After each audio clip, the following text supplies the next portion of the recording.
Greetings. My name is Mike Fluke, and you're watching the Philo Republic podcast. And in this episode, we're going to work our way up to how Filipinas can destroy a man. So stay tuned for that. But I guess views expressed by myself are not the opinion of our guests, and opinions of our guests are not that of the show. And if you want to leave a super chat, the link on the bottom of your screen works also when we're not live, and it would help support the channel because right now I'm paying a couple $100 for every episode out of my own pocket. So it'd be nice. But it's not mandatory. And there's also the members only community. While I'm doing the show later and someone's telling their story, I'll update the link in the YouTube description. But if you're on Rumble, the links are already there. And if you join the members only community, if the ladies on the show today decide to share their social media information, that is where you find it, because we don't put it in public because we don't want every Tom, Dick, and Harry to bother them. But if you're a member in the members only community, then you can have direct access to the guests that we have on the show. Maybe wish them a happy birthday again. So yeah, I guess without further ado, we had a few no-shows today. That's amazing, right? Female accountability. It's always the over 20s that always show up on time or early. And I have the lovely pleasure of having this panel today. And I think it works. And that's why we're going to talk a little bit about how to destroy a man, because I thought I would save a controversial topic for when I had some no-shows. So that way it would make up with quality content, even though we have less bodies in the room. So without further ado, ladies, I guess I will start with you.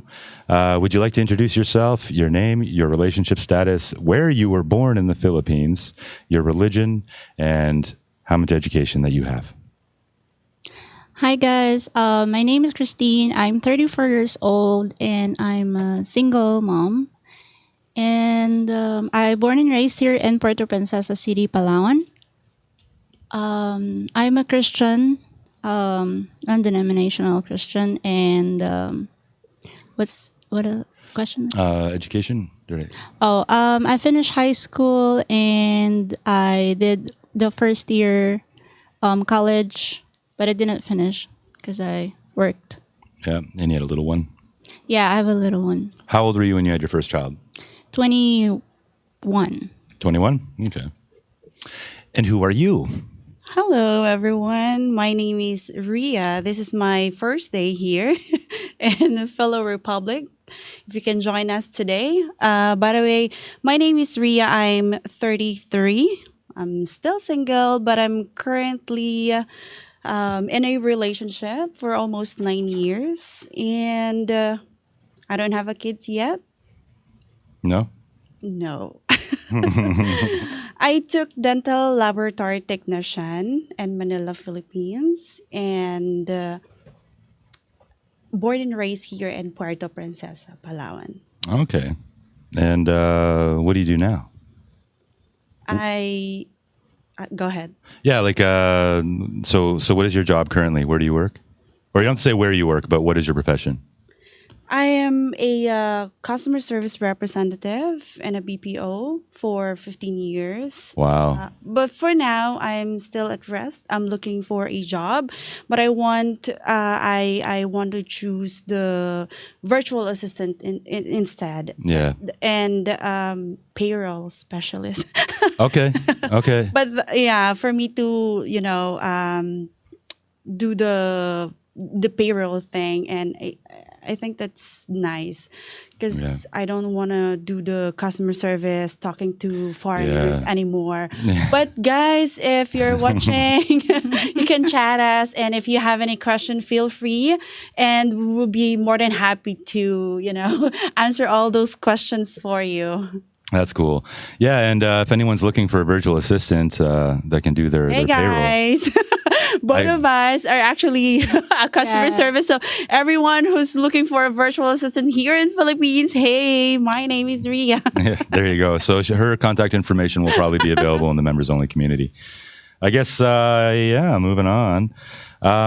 How do you, and we're only going to start with these questions first, as we always do. These just kind of lay the foundation, and then from here on, we'll go forward. But how do you define being single? Like, I noticed that, Ria, you said that you're single, but you've been in a relationship for 9 years. Yeah. So just to kind of like establish what single is, would you say that being single is when you have no men at all, you're completely alone, no sex, nothing, no affection at all? Or is it going on dates with one or more men and sex is optional? Or 3, is it a situationship? I think I will choose the within a relationship. Well, with sex. Yeah. Yeah. But you can still choose whoever you wanted to marry in the future. But yeah, I think I will choose that one. Yeah. And then I guess for you, for your specific case, being single is just your marital status. Like when you check the box on a form, you're not married. So you say single, but you're in a 9-year relationship and you are committed, right? Like it's a one-on-one exclusive relationship. Yes. Yeah. Okay. But of course, still looking for. Oh. No, I'm not looking for anyone. But He's I'm going to see open. this. Everyone's going to see this. You're in trouble now. You need to clear that up. Yeah, you better clear it up real quick. Guy. I give you the floor. You don't want to clear it up, eh? We'll just let that sit there. I'm in a relationship for 9 years. It will not be last to 9 years if I'm not honest, if I'm not committed. It's just that, every girls, I think, if anyone's girls watching, if you can find, I can say, oh my God, hey, if you're watching. Yeah. Hey. Yeah. But let's see. All right. I won't drill you any further on that one. I think, there you go. How about you, Chris? That's going to be a clip later. Oh, all right. Your turn. Okay. I'm single and I'm open for dating as well. Yeah. And when you're single, so you are dating and, would you ever have, I haven't asked you this before on any of the shows. Would you ever have multiple partners where you're sexually active? No. No? Okay. That's a good girl. There you go. If I'm talking to or I'm dating just one man. Yeah. Just him. Okay. But I'm right now I'm talking to a guy. You're in the talking phase with others. Yeah. Okay. All right. All righty. What is the biggest flex for a woman? Is it career or family? Chris. For me, I already have this question before, but I said that it's career. For me, it's career because it's a when it comes to flex, yes, it's career. But because here in the Philippines, most of the Filipinos are already it's more normal for us. We are family oriented, so always family comes first. But when it says a flex, it's more in career. Yeah. So you can for me, it's career because I'm a single mom. Yeah. And I need my career for me to provide for my family as well. Yeah, and it's very normal here to have both people working. Yes. Yeah. Yeah, it's very normal. So if there's any foreigner that was coming in, and let's say you were in your early 20s, so you were still kind of fresh, what do you think a foreign male would want to hear you say? Now, put yourself in the mind of a man. What do you think he'd want to be hearing? Of course, career. I think for men, career for women is not really a big thing for them. Yeah. Yeah. Mostly they're looking for a family-oriented woman. Yeah, I think especially if they're coming to the Philippines as well, because they've given up on Western ladies. That's true. Yeah. How about you? What do you think? What is a bigger flex, a career or having a family? Always career. Yeah. Okay. I'm going to drill you on the family thing. Where are your kids? No. But yeah. Okay. So a career, and then yeah. Okay. I guess we kind of hit the nail on the head with that one. Do you want kids? You already have. Do you want more? Yes, I want more. Yeah. But I want more 2 kids because I'm old. So I think 2 more kids. 2 more kids, eh? And again, what was your age? 34. All right, egg carton. It's starting to get moldy. Yeah, maybe tomorrow. Yeah. And then how about you? Don't look at me. Yeah. Plus, when I smile at you, it's Yeah. Well, having a kid always a choice. So But if God will give me one, then why not? But for now, no. Yes or no? Are you both on some form of birth control right now? No. No? Okay. No. All right. And is your I'm relationship? very good. Yeah. And I'm sure his pullout game is immaculate. No, I learn a lot. So Your cycle. no. Oh, okay. I mean, I before doing that, I always make sure that I am safe and everything.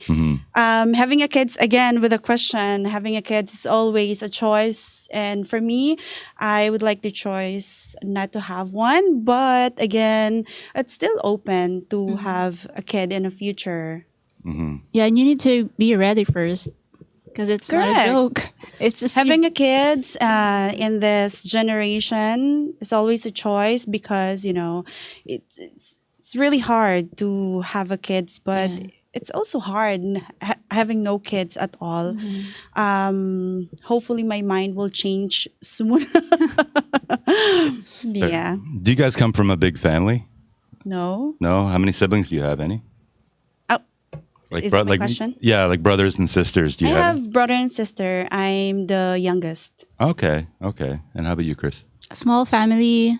I have one brother with my mom and dad, and now I have a new brother from my dad with his new family. Okay. All right. And just so everybody knows, I'm just entering the chat on YouTube. So if you've typed anything thus far, I haven't seen it.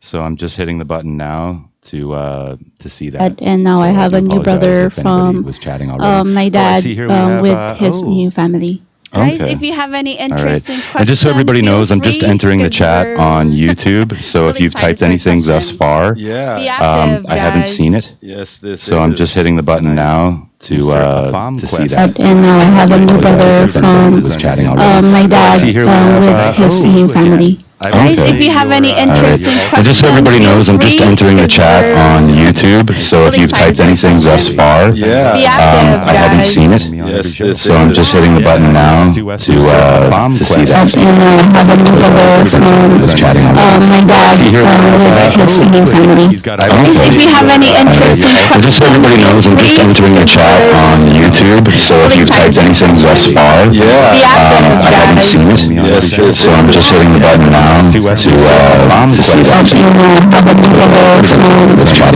my dad with his new family. He's got If you have any interesting And just so everybody knows, I'm just entering the chat on YouTube. So if you've typed anything thus far, be active, I haven't guys. seen it. So I'm just hitting the button now to see that. And now I have a new brother from my dad with his new family. He's got If you have any interesting And just so everybody knows, I'm just entering the chat on YouTube. So if you've typed anything thus far, be active, I haven't guys. seen it.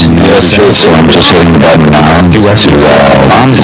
And now I have a new brother from my dad with his new family. He's got If you have any interesting And just so everybody knows, I'm just entering the chat on YouTube. So if you've typed anything thus far, be active, I haven't guys. seen it.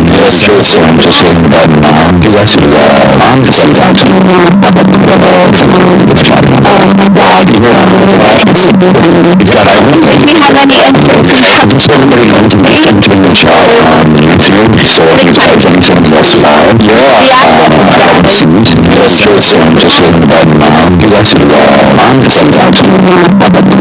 from my dad with his new family. He's got If you have any interesting And just so everybody knows, I'm just entering the chat on YouTube. So if you've typed anything thus far, be active, I haven't seen it. So I'm just hitting the button now to see that. And now I have a new brother from my dad with his new family. if you have any interesting And just so everybody knows, I'm just entering the chat on YouTube. So if you've typed anything thus far, be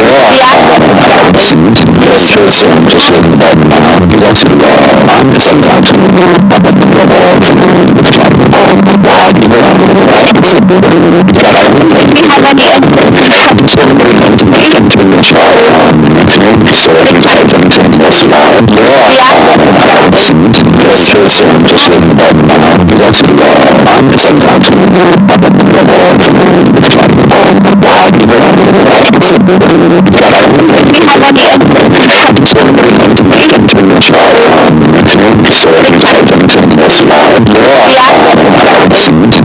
So I'm just hitting the button now to see that. And now I have a new brother from my dad with his new family.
2 weeks, and yeah, we had fun. But after that, we figured out that we're not compatible in some other reasons.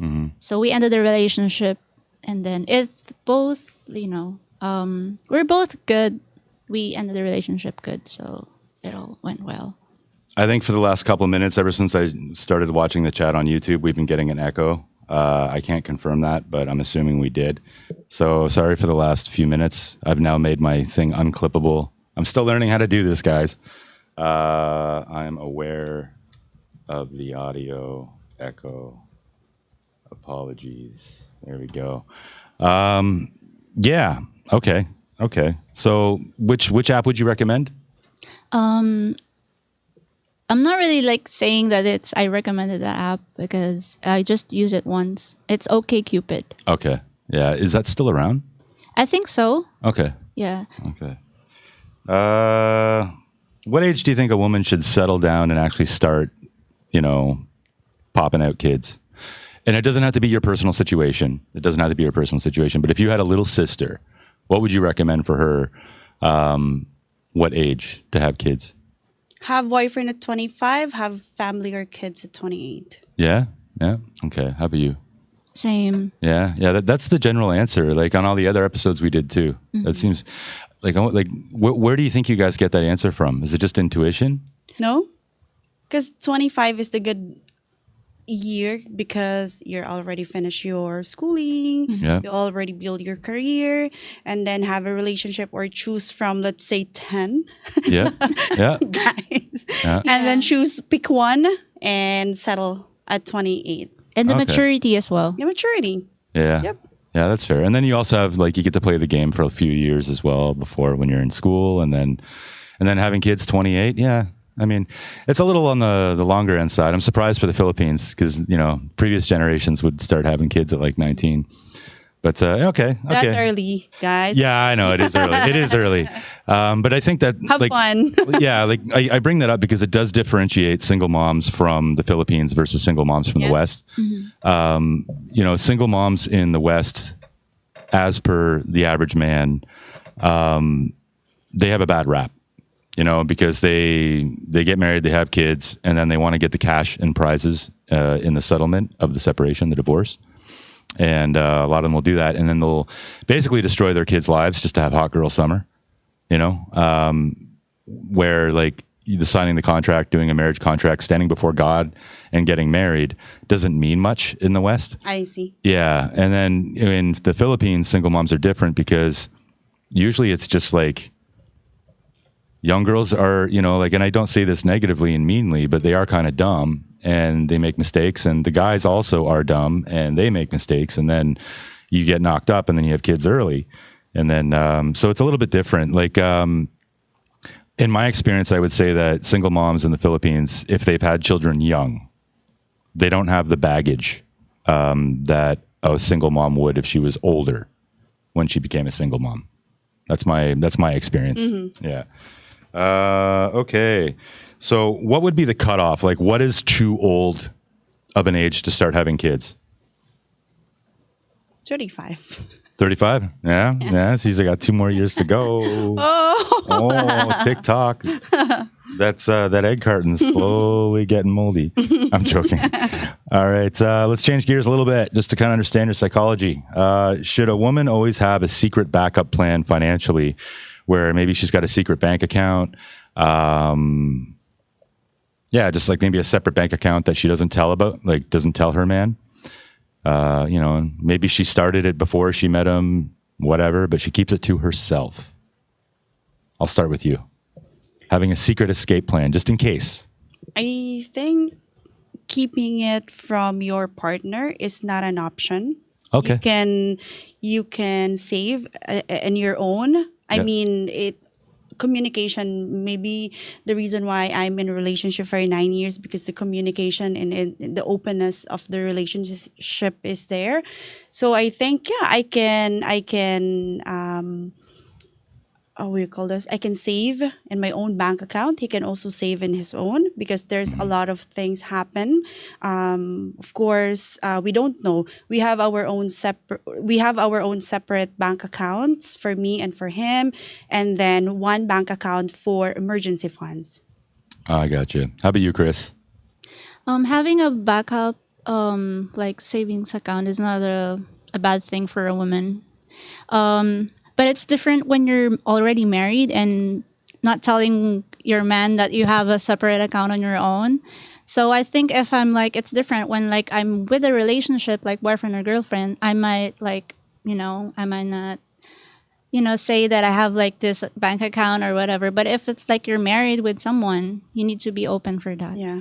Should be open. Mm-hmm. Yeah. No need for any secrets. Mm-hmm. Yeah, I think that's great. Or maybe in a foreign countries, or how they do it, maybe. They do, definitely.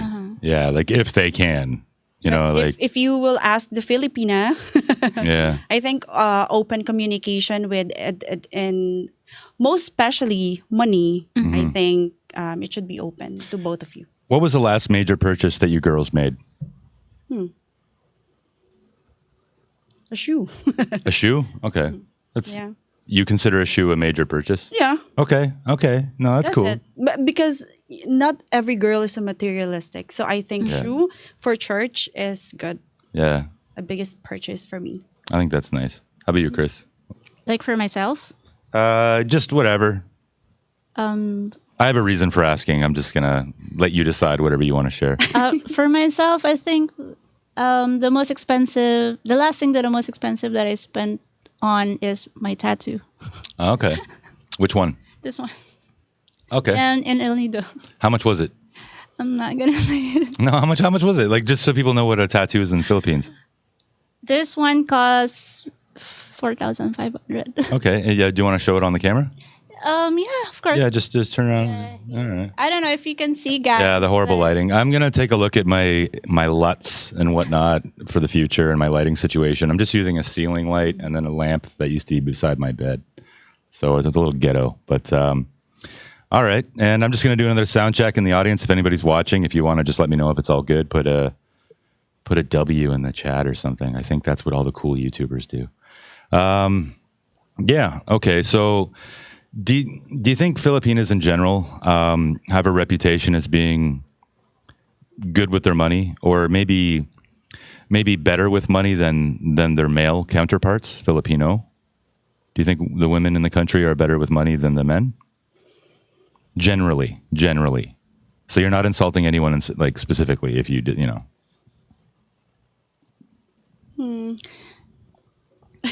Go ahead. Be honest.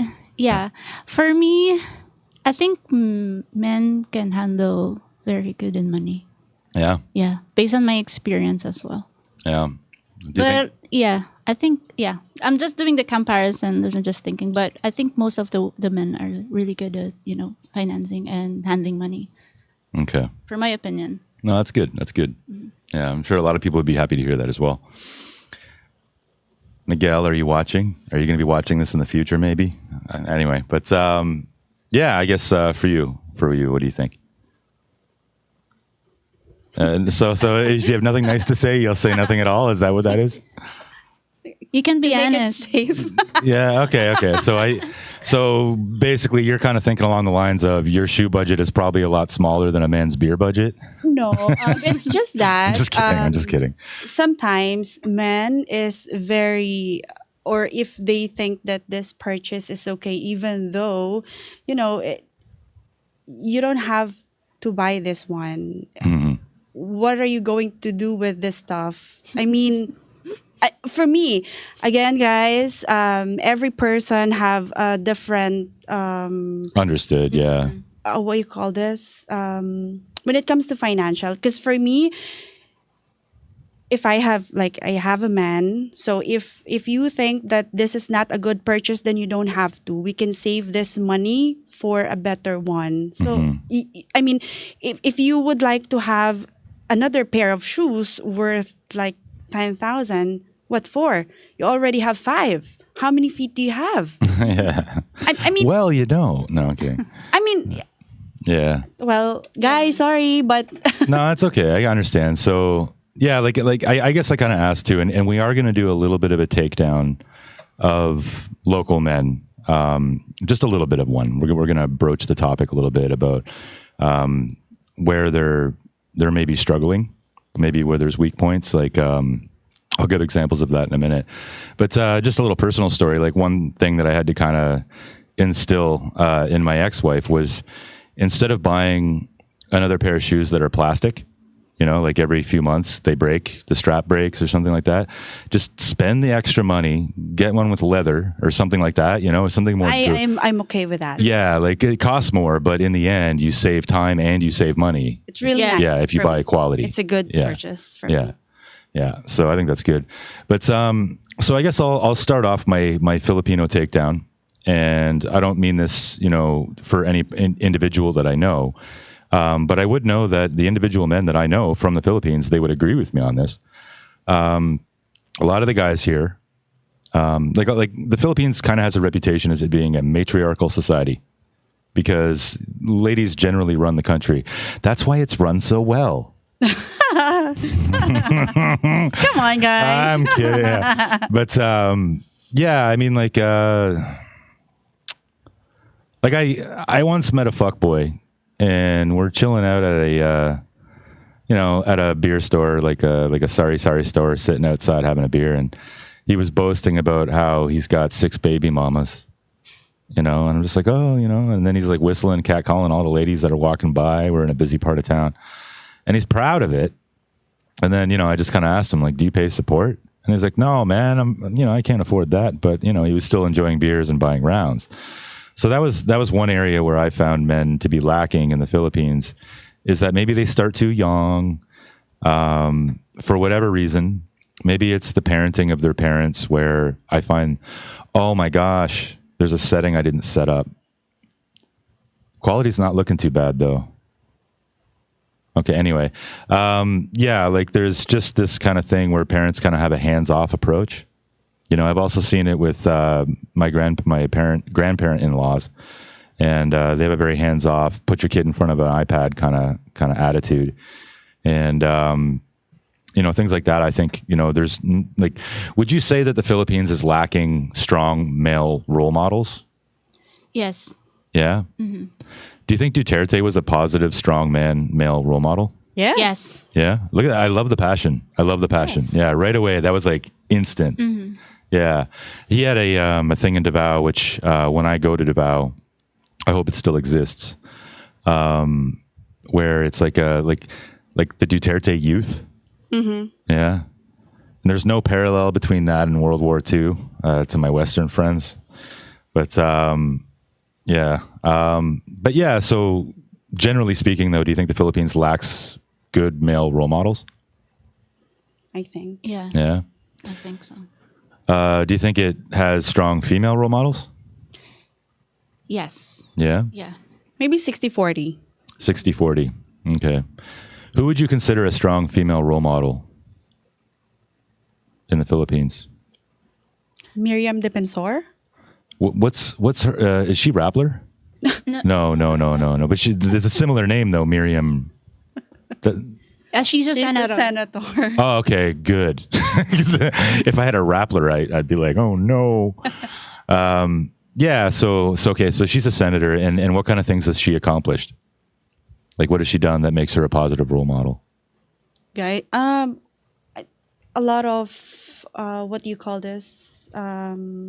Laws that he passed in Senate. Mm-hmm.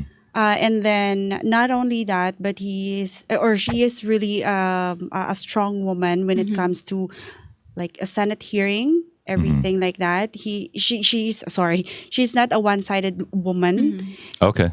No She- filter. Right. No filter at all, just like Duterte. Yeah. Oh, I'm sorry. We are not promoting Duterte or anyone in here. It's just an example, I am. guys. Yeah, I don't mind. Yeah, that's fine. Yeah. This is just an example, a good example here in the Philippines. So Miriam Defensor, you can actually Google it, but she's really, really a tough woman with Strong. a strong and tough woman when it comes to Senate hearing.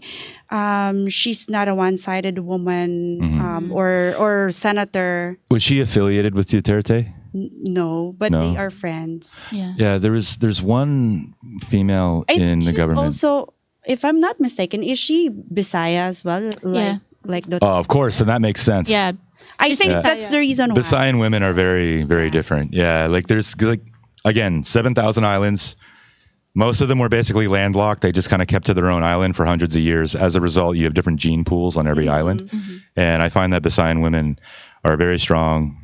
I mean, my wife was so. Definitely highly recommend, girls from like Visayan girls. They have a strong personality. Yeah, they really do. And they're very, like they're still very feminine, but they're also strong. And I also, I think Visayan as a language, it flows. It's easier for a foreigner to learn than Tagalog. Yeah. So, yeah, that's my 2 cents on that. There's another woman in politics. She was associated, I don't know how much, with the Duterte camp. And she's currently promoting 15-minute cities. If you ever see her ad, I've seen her run a lot of ads. She was recently on like Vanity Fair or like some magazine, like the Philippines version of some big magazine. And she's promoting 15 cities. I just want you to know that 15 cities are evil. It's a WEF thing. And basically what they want to do is make zones like the Hunger Games. But it starts off really nice. Wouldn't it be great?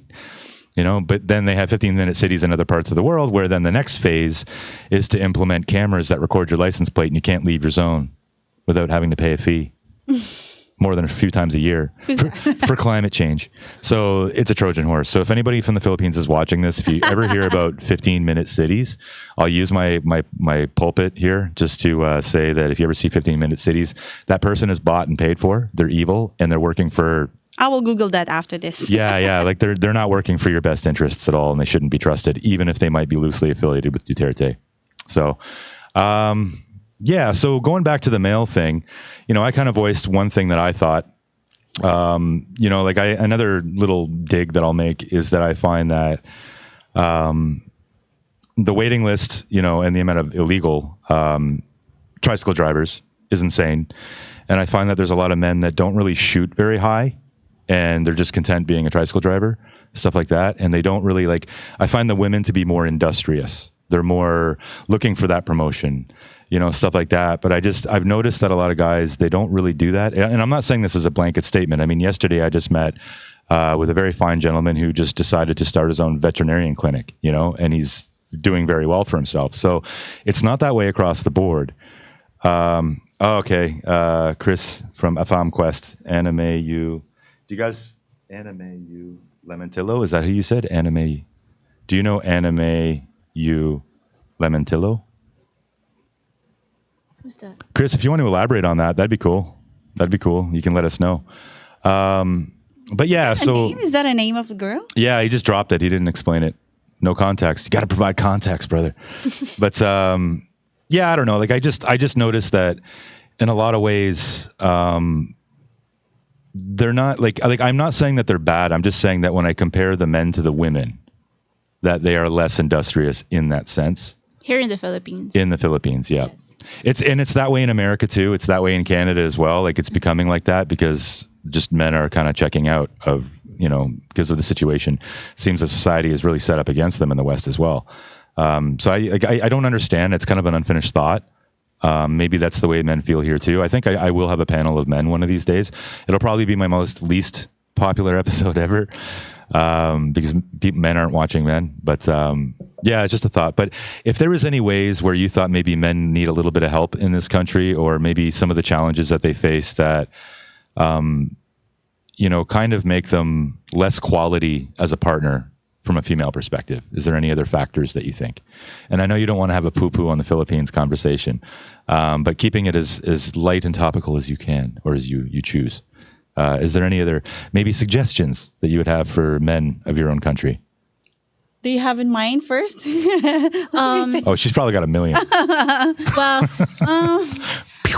because local men here in the Philippines, I noticed that some of them are not really trying hard to make a really good living, especially on work jobs. Well, I can't really because here in the Philippines, it's really hard to get a job, especially when you're not finished school. Yeah. It's really hard to get a job. So sometimes, well, I can understand why most of the men here in the Philippines have stick to one job. Like for example, tricycle driver. They've been tricycle driver for 10 to 15 years or more, because it's really hard to have a really good paid job here in the Philippines. So that's why of the reasons. Mm-hmm. And also you mentioned that the women here are more industrious. Yes, because I noticed it here when I was last in El Nido. I met this woman. She's working on an ice cream store, and she's working while her 10-month-old baby is with her. That was another point I was going to bring up. Because I kind of wanted to put a hole in some of what you're saying is that, yeah, it's really hard to find a job, but, women are having kids, in a lot of cases at the age of 18, 19, and they're still persevering. Yeah. Mind you, they're having help from a multi-generational household, which is, it's going to be a more ideal situation. I'll get to that in a second, Chris. That sounds, yeah, he broke his clavicle recently. He's going to tell us about that in a second when I get to it. But, yeah, so I just think that women's perseverance is still a little bit higher because they're also having that, I wouldn't call it a handicap, but they're dealing with that struggle of having kids as well. Mm-hmm. And plus all the other things that come with that, like having your body be out of whack for a good year prior and after, maybe 2 years in some cases. And, it's hard to take a sick day. And then on the flip side of that, a lot of the girls nowadays, the younger ones, 22, 23 and below, they have the I don't need no man, I don't want no kids attitude. And I find them to be flaky as fuck. Look at the size of my panel today.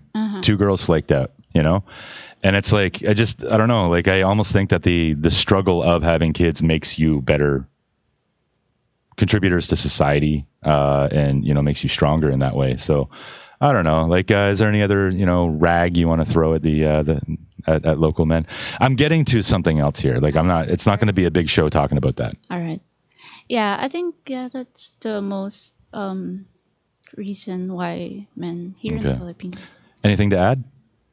Or are you good with her answer? No, I think the reason is because Filipino is like a cultural. So before, as long as, you can provide what they need, like food or anything, that's okay with them. So just for example, a tricycle driver, what they are thinking is that every day I earn this money, I give it to you, and that's it. you can buy food for us in a whole day without extra, or the man is not thinking what would be the future is, or Yeah. what if emergency you have a kid and it will, you don't have extra. The money that you have given to me is just for food. But I think that's the reason why woman is more stronger than men here in the Philippines, Yeah. because a woman is thinking about the future while the boys are just In the moment, day in a to day. moment, correct? Yeah. And there's nothing wrong about that, for a Filipino guys who are watching right now, currently watching. But the thing is that, if most especially if you have like 3 to 4 children, that's not enough. You have Yeah. to provide more or double.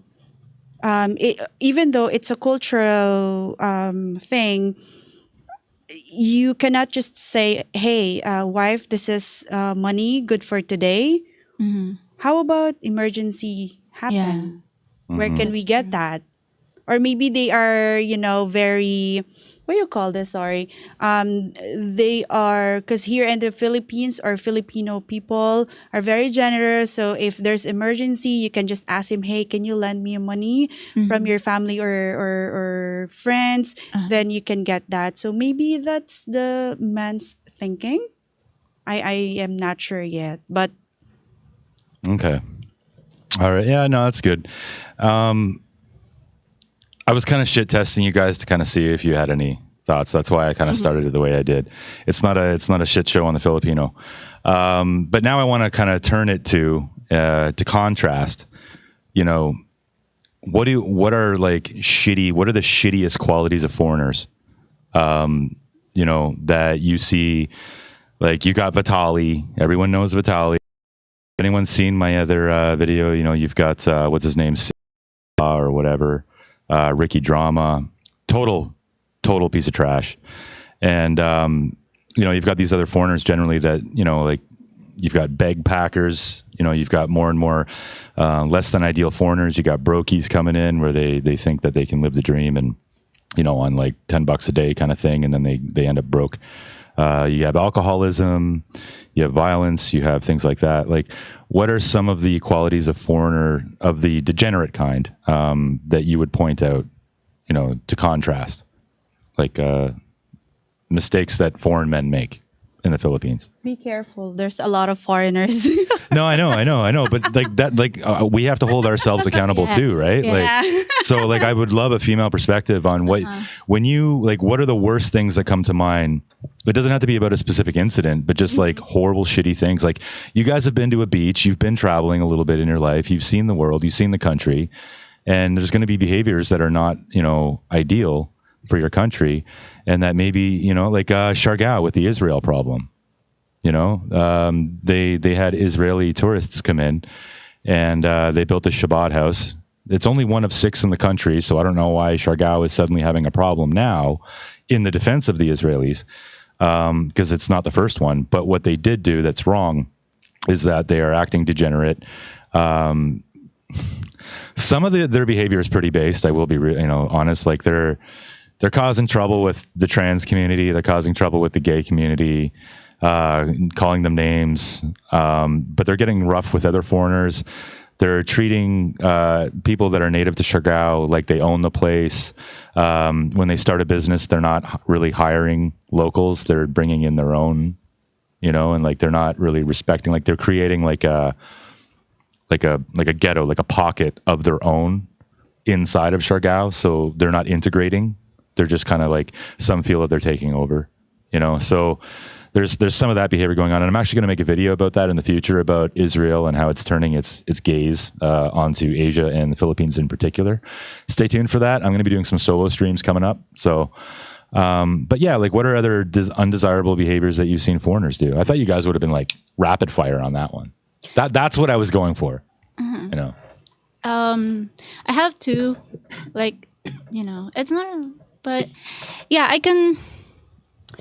Well, I noticed that some of the foreign men that go into the countries, they really don't understand most of the Filipinas are very, very like family oriented. Like how are they like Filipinas are with they're still in their families, they're still living with their moms, they're still living with their families.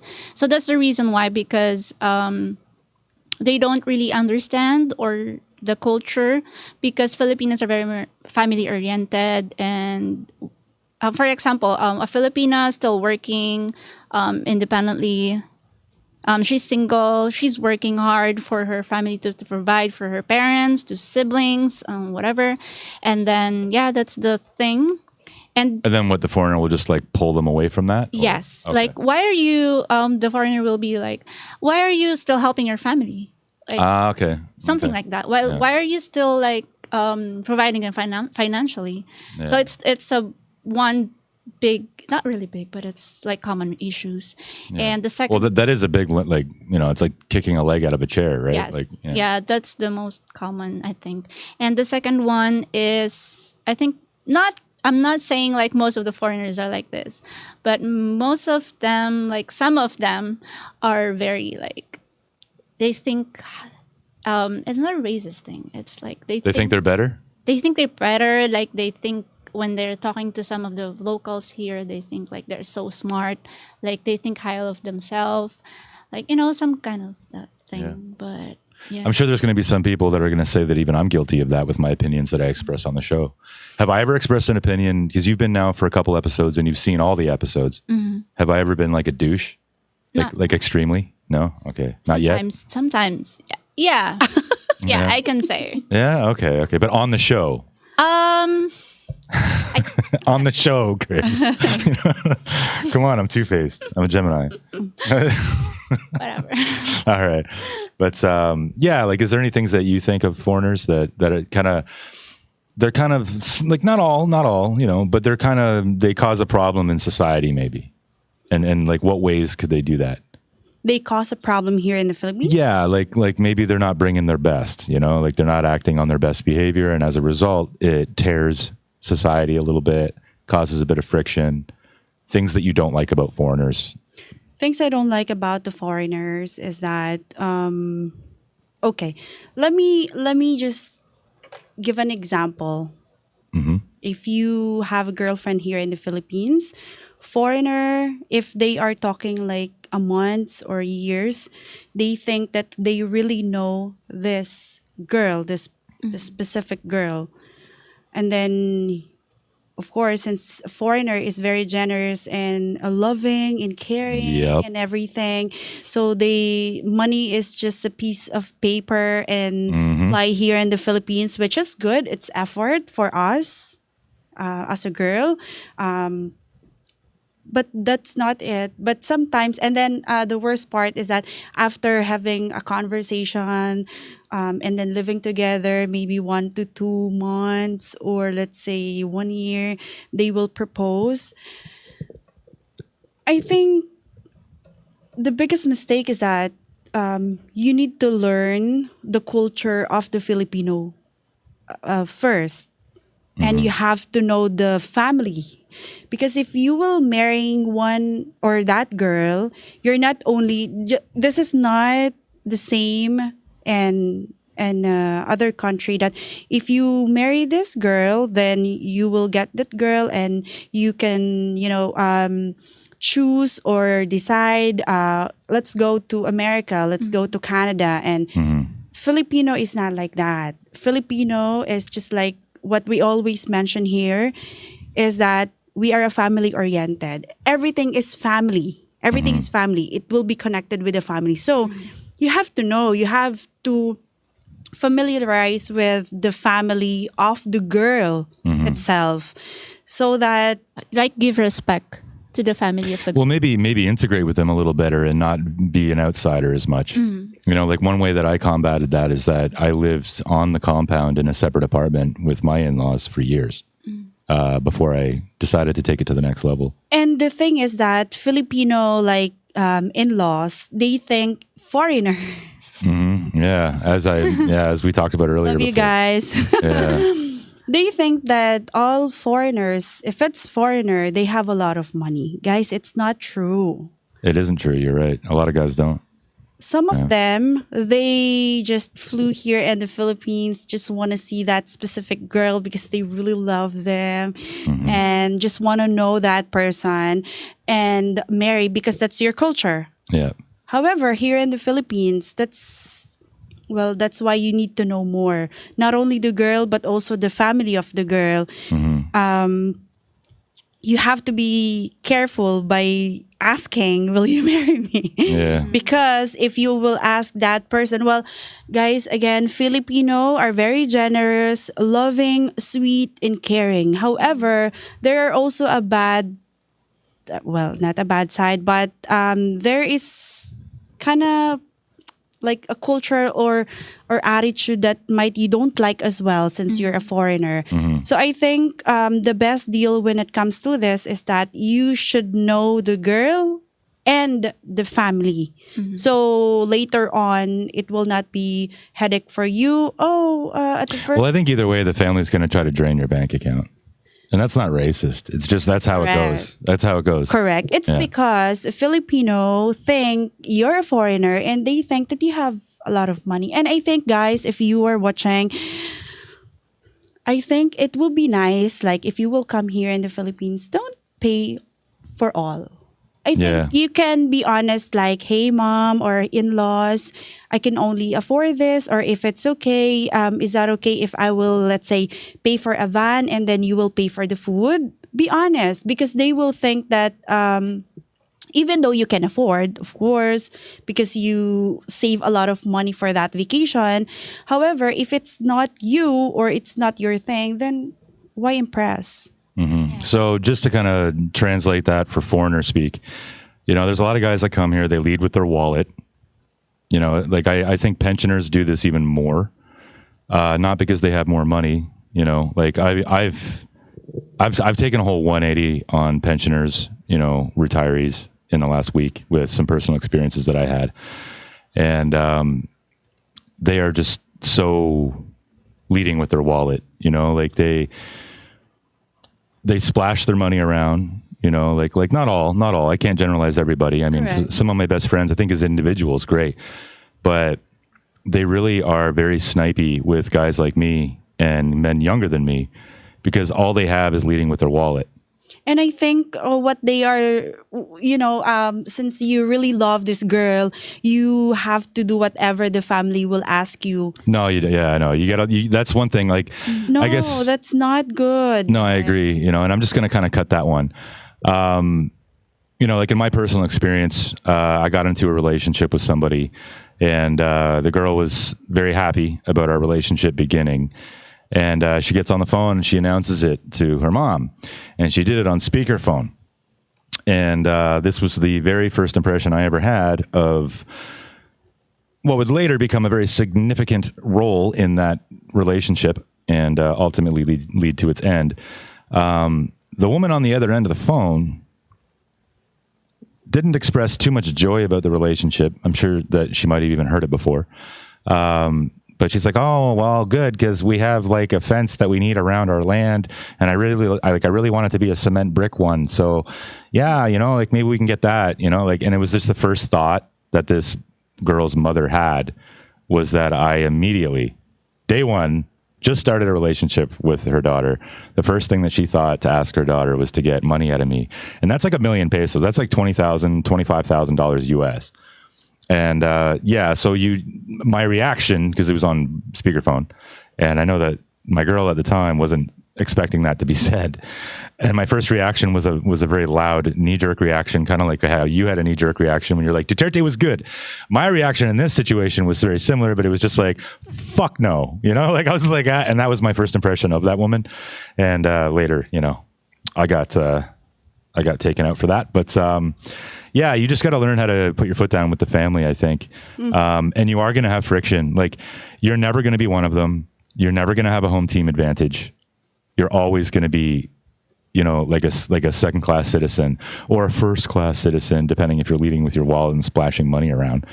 But you're never really going to quite integrate, because Filipino there's only one race, of Filipino really, and they look a certain way, and you don't look like that, so you're never going to be, and then you got to go through the process with each individual family member and friend that you meet, and it's just, it's really a big headache. But I think a lot of the older guys, they really lead with their wallet, and they kind of use that as a hook to get a lady to be loyal to them. They buy their loyalty, they commoditize the women, and they treat them like live-in concubines. And then, on the side, they'll go to the bar, and then they'll try to splash more money at a young girl in the bar, even though they've got another one at home that they're paying. They'll try to, throw some table scraps to a young girl who doesn't know any better. And I'm talking like 40 years younger. And, if you happen to be a younger guy like myself in the room, they'll pull the elder move, and they'll be like, you got to look out for this guy. Meanwhile, just the day before you were soliciting them. So, yeah, not like I'm talking about anyone in particular, Mr. Viewer, man. I know you're watching. So, yeah. So, I don't know. I think, older guys lead with their wallet more. Younger guys are kind of, they're dumb as well. Like, they have their own thing. Like I was dumb when I came in. But I think with a girl, she's looking more at what your potential is.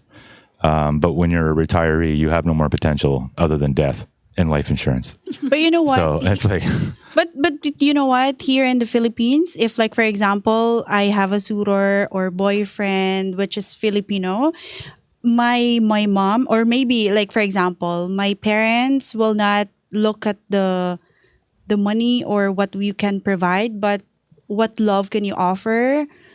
It'll always come up, though. It'll always come up. Different. As soon as there's a death in the family, as soon as something rocks the boat, that foreigner's going to get hit for money. And it doesn't matter how amazing your family is. Right. Yeah, it's always going to be maybe there. because previously the foreigners are doing that. That's why the Filipino are, No, I think it's always been that way because of the Filipino. Yeah, no, like it always has. Like, come on, like, even in the olden days, you guys would see Americans come in here with their nice uniforms and all that stuff, and like, there's always been that perception. And I'm not saying there's anything wrong with that at all. I'm not faulting it. There is that perception that if you have a different color skin, or you're white or whatever, then there's like, what can he do for me? Maybe I'll keep him in my back pocket. Like I generally try to avoid hanging out with Filipino men on average, like in general. Because I find that I'm treated like a toy, like I'm a party trick that they call when they're having a few friends together, because they can be like, oh, look at this guy, this foreigner, he's my friend, and then they'll just kind of like, it becomes like, not everybody, it's general, but it's definitely a lot of people where I've been invited out and then I become the center of the social thing. And I don't want to be the center of attention, right? But you kind of get pulled out like a white monkey, do a trick, say the thing.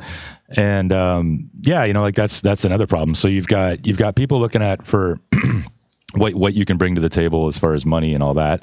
If you go out with people, even if you didn't invite them, normally it's on the inviter who pays, right? Like so someone invites you out to dinner, they're secretly saying that they're going to pay for it. But in those situations, when you go out, they invite you and you're a foreigner. There's going to be some people that are like, why didn't he pay for it? Yeah, they're expecting the foreigner will pay. Yeah. And it's just like, sometimes you're invited only for that reason. And it becomes very apparent because they speak Tagalog all around the table or Visayan. They totally ignore the shit out of you. And then when the bill comes, oh, hi. Yeah. Oh, you look nice in that shirt today, and they're all nice to you. So yeah, like been in the Philippines since 2016 and I've experienced all of those things. So yeah, it's kind of like it's a two-headed beast because foreigners play their role in it. They lead with their wallet. A lot of guys, they don't know the culture, and then you touched on it and I wanted to, without burying the lead of what you said. And I right away looked at you and I was like, I don't know if you could see it in my eye. I was like, that's what I was looking for. I didn't think anybody was going to actually bring it up, but yeah, foreigner men's money can destroy a woman. Right. When you give her too much money and then, maybe you ask her for a threesome, you've been spoiling her for a few months now. You're in essence, that's grooming, and again, I find that, that's across the board, that's guys my age. That's also guys in their 60s. That's like across the board. And, money talks or whatever, the saying is. But I think in many ways that could really hurt the fabric of your society where, once girls get touched by that, then they're always going to be trying to relive that glory of, having that moment. And then it can even become a conquest for them and a challenge. So yeah, I think that's some of the bad stuff Filipinos do. Or not Filipinos, foreign men, and then, I brought this up before too, like you guys are getting a lot of foreigners of different cultures, races and stuff like that. So I am saying what I'm saying from the white perspective. Yeah. If you're black, there's going to be another perspective. Like if you were to get down into the nitty gritty, the dirty, the trash, toxic thoughts that Filipinos have, what do you think the difference of how they would treat a white person versus how they would treat a black person? What are some of the stereotypes that they might have of a black person and a white person and how they might be different? I'll start with you, Chris. All right. So here in the Philippines, when you're a black guy or a black person, Yeah. it's not because we have the like this racist thing, but here in the Philippines, it's not everybody has this thinking. Oh, that's a black guy. He's we don't have that thinking, but You're talking about the size of his package. yes, Yeah. Actually, I'm just going to interject real quick because like the main point, and my friend Jin, he was supposed to be a co-host on this show as well. Would love to have you one day, bud, even as a guest. Yeah, we kind of came to the conclusion that there is like that kind of stereotype of like with a white man, it's what can he do for me? What can he buy for me? And then like with a black guy, they look at them as like a sex toy. And it's like, how big is this dick? No, Well, but it is because of that's porn, true. right? It's done Yeah, that. And that's true. I feel really bad for, African-American men or black men or whatever the popular term is these days. yeah, that's true. Like Politically if like a local see a girl, like a Filipino girl with the black guy, they think, oh, that girl is like. Yeah, she's getting her warranty voided every day. Yeah. Yeah, it's true though. It's the reality here in the Philippines. But with a white guy, like it's like about money. It's true. It's the reality. And that's just like the insect brain, the lizard brain. Yeah. It doesn't mean it's always like, obviously there's more to it. There's more layers, but.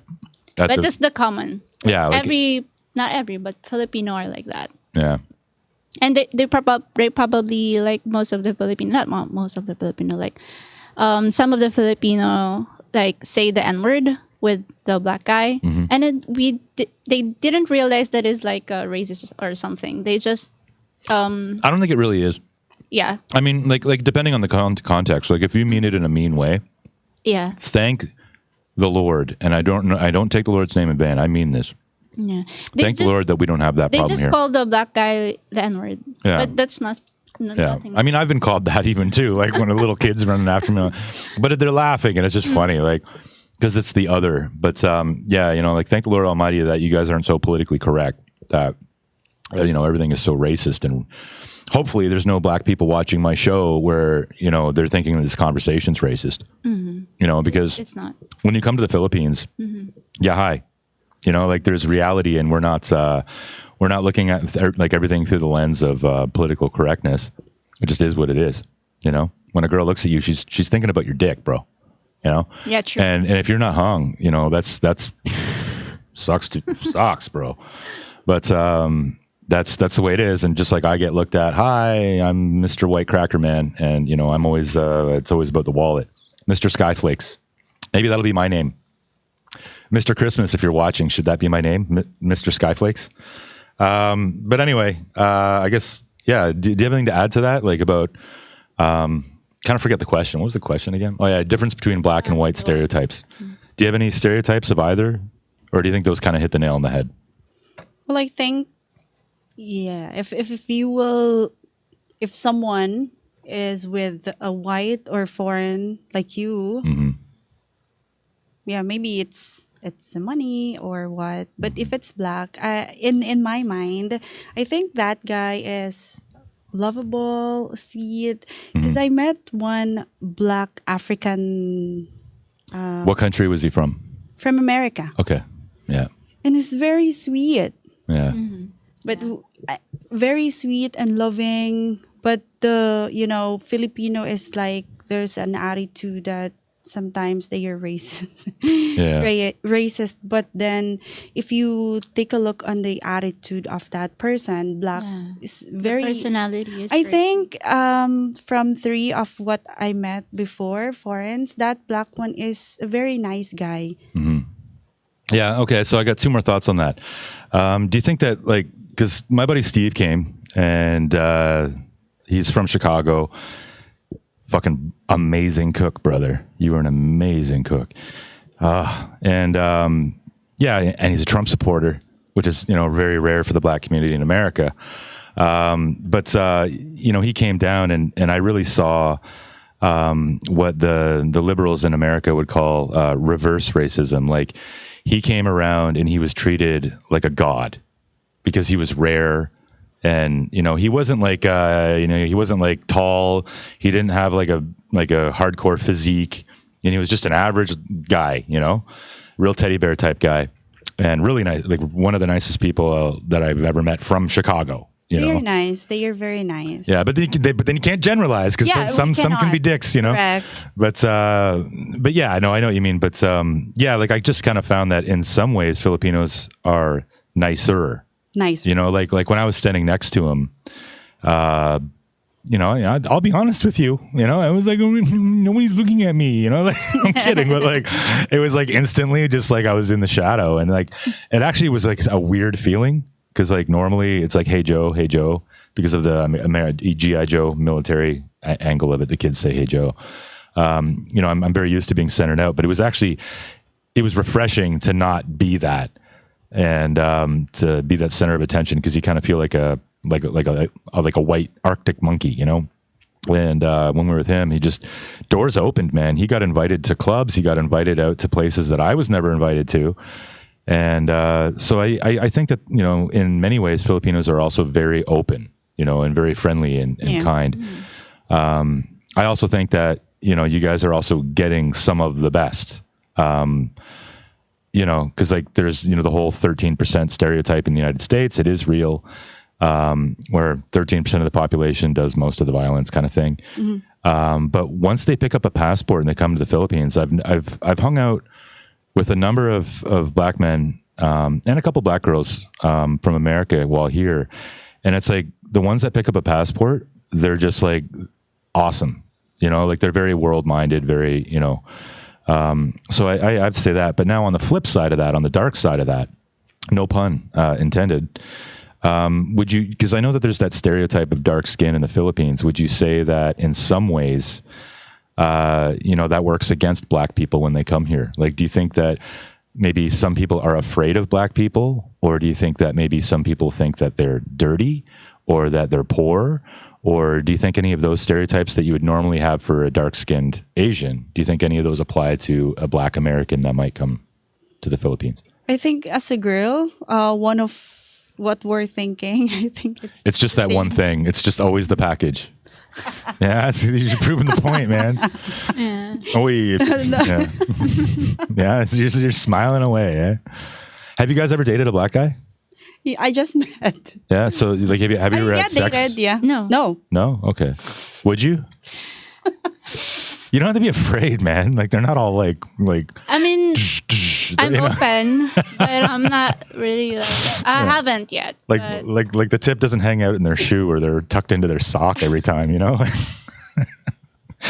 All right. Well, okay. I think laughing might be inappropriate, but yeah, you get the idea. Like, and guys, I'm sure you see what I'm trying to do. The passport bro movement was like white people. I think it was like Skyflakes types like myself. We kind of forged the whole digital nomad lifestyle, and I think that black men are the ones that popularized the term passport bro, or as I like to call it, passport bachelor. So yeah, I like to ask questions that focus on them as well. And it would have been a lot easier if I had my black co-host Jin, come on the show again one day. Again, you haven't yet, but because he's black and he's in the Philippines and he was raised here. So there's that whole stereotype that if you're black in America, you're probably going to be late. And then he's also basically like an honorary Filipino, so now he's twice as late. So, does he speak Tagalog? Yes, he does fluently. Oh. Yeah, and he's like, his dad is he worked for a international non-governmental organization.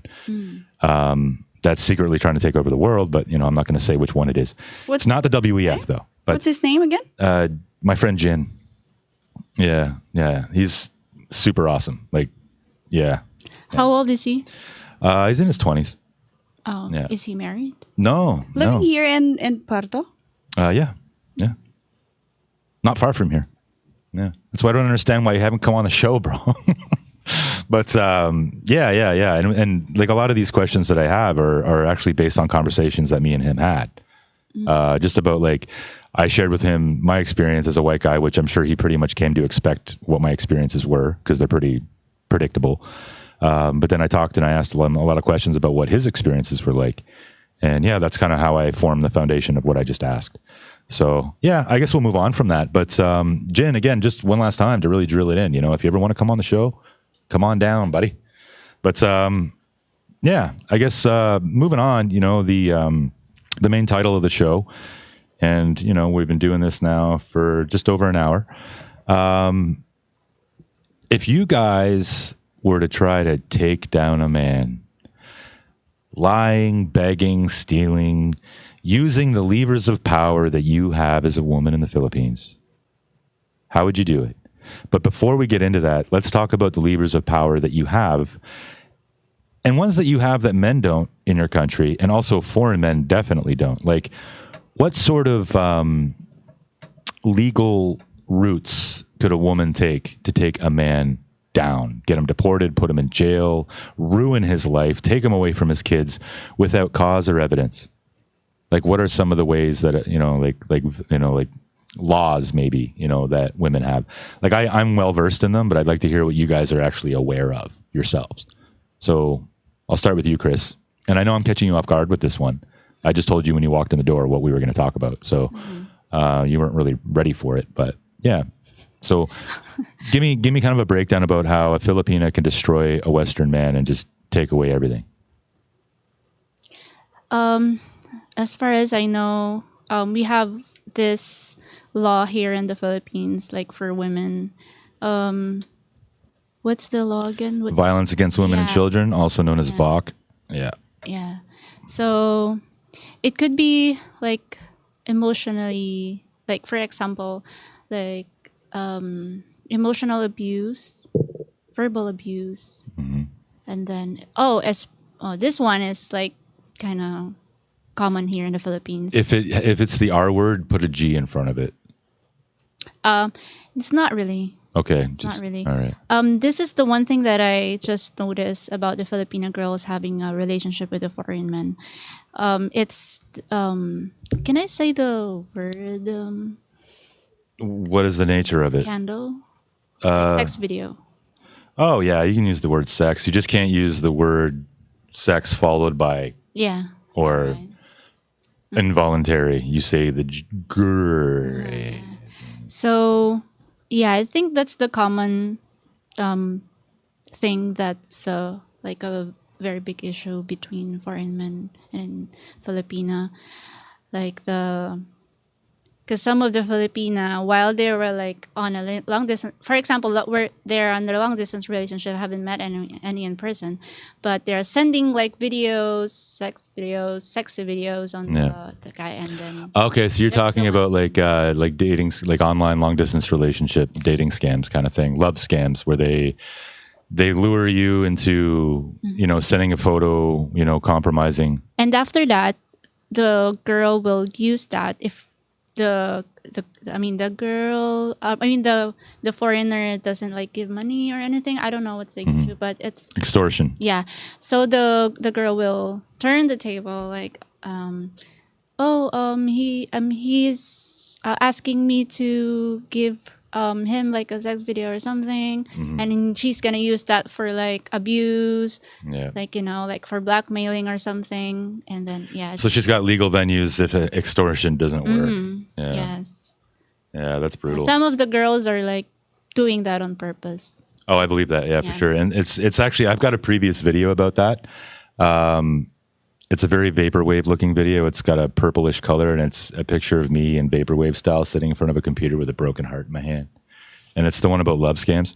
A way to mitigate that would be for men to use a fake profile, like not a fake profile, but like a profile that is separate. Because in Facebook, you can create multiple people. Yeah, like not a business page, but an actual working profile, where and you can create that with like a different last name, as I have. Surprise, my name is not Mike Fluke, and then you would use that so that way they can't like message your mom or your wife if that's the game that you're playing, or other people in your family or your boss or whatever. And then it's also harder for them to find a link to your LinkedIn account, because you always got to keep your LinkedIn account like very And would you say most Filipinos have LinkedIn? No. Most I have met did, but they were like VAs and stuff like that. Yes. Do you have it? Yeah. Okay, yeah. So you've got it. How many connections do you have on yours? I can't remember. Okay, but like a lot, right? Yeah. Yeah. Okay, you've been working. That's good. That's really good for what you want to do in the future. Mm-hmm. Yeah. So just keeping that separate so they can't take advantage of that. Yeah, that is a big one. Yeah. I think that's the big one. I have like a lot on mine, but that's the thing that you should, especially when you're dating a Filipina and you're, Yeah. you need to be careful. Yeah, I understand that. Any other thoughts on that? Nothing. No? How about you? Is there any ways where that a man can get just completely destroyed by a woman in the Philippines? Well, it depends what actually men do, or the Western men do. Or what they're claimed to have done. Mm-hmm. If it's too hard or it's really painful for that girl, then maybe the best is to deport. If you have child, then that's the best. Yeah. But that's if he actually does something wrong. Just wrong? Like that's, to get him deported or whatever, that's a legal framework that they could use, whether he did anything or not. Let's pretend that we're dealing with horrible women. Let's pretend in this scenario, the girl is evil. Her father is like the devil, and she's just trying to exercise pure rage, hate, for whatever reason. She just wants to ruin his life, She will do. Yeah, how would she go about it? Well, it depends. If that person or that girl wants to have your money, then maybe just be here in the Philippines and just support. Or if you don't have any more money, then you will be deported. Yeah, exactly. and in your country, and you don't see your kids anymore. Yeah, which is That's possible. Yeah. Oh, I know. I know.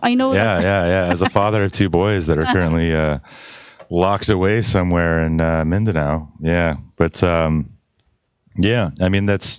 That's pretty high level. That's pretty topical. I would say that, I guess, just to kind of explain some of the laws, and I've got a video on this. It was my second video that I ever did. Women can make claims about you with no evidence. And there's every block of every city, of every region, of every province in the country is divided up by barangays, which, if you're familiar with Mexico, they would be barrios. And they have a little mini government where if you have a problem with your neighbor, you take it up with the barangay. So, if you're late on your rent, your landlord can take you there. And then what they do there is they have a little hearing, and then you can decide, or they will decide how to proceed, and they will endorse something. So if they want to endorse you to get deported, they could. They also have a women's desk at every one of these barangay halls. And they're only there to serve women. There's no men's desk.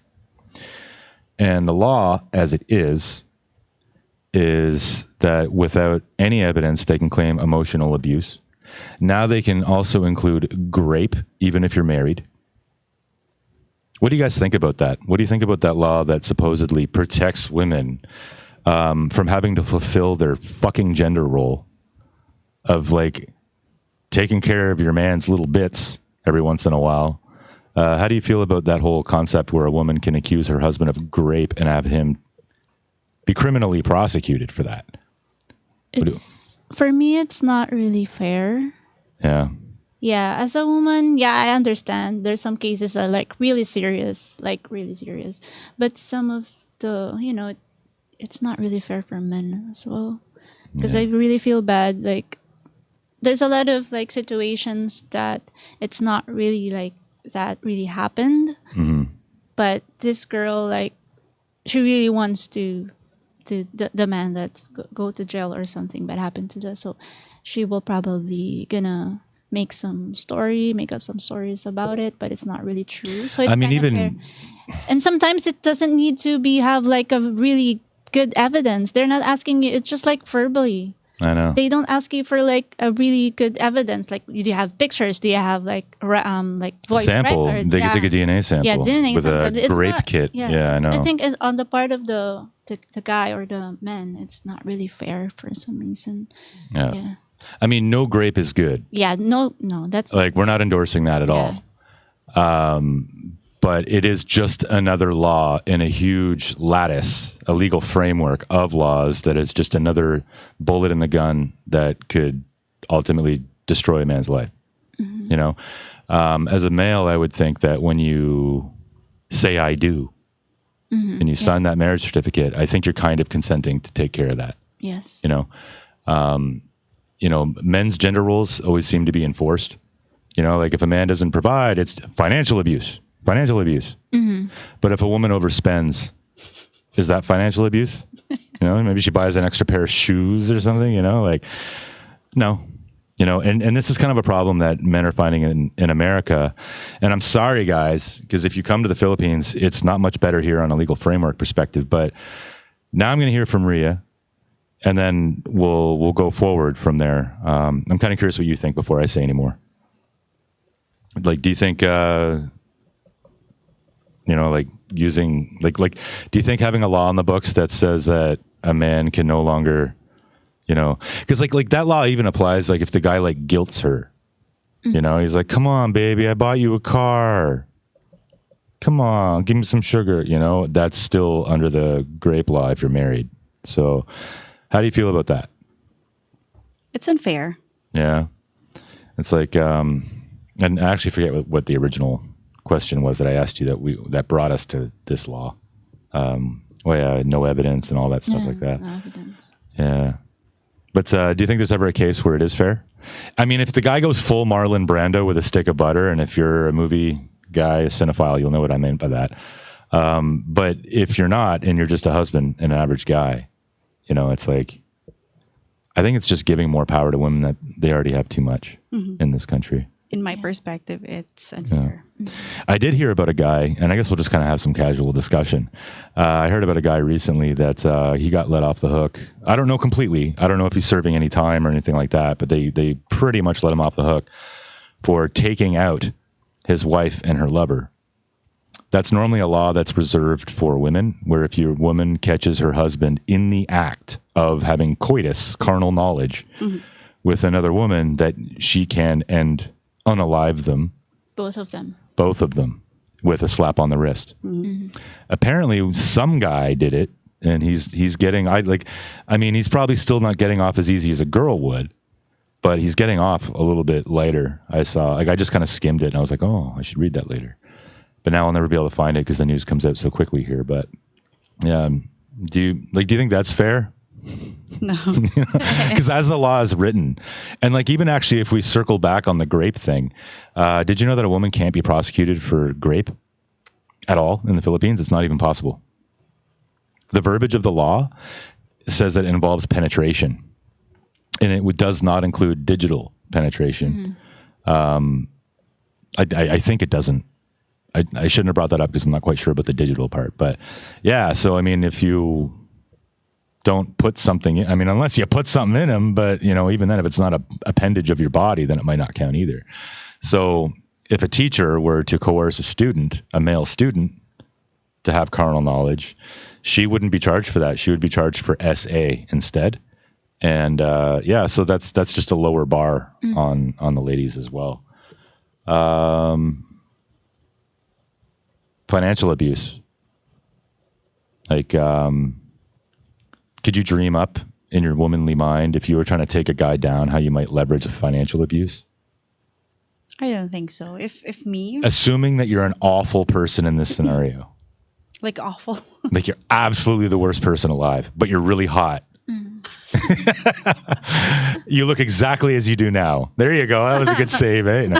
No, but yeah, like like how the law is there. So how would you use it if you were just like a criminal mind? What kind of claims do you think you could make?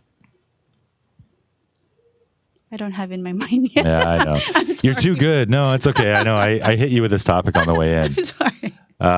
Like I don't know, like what kind of things like you could just lie and say he's like we've been eating skyflakes for a week, or he didn't buy me shoes.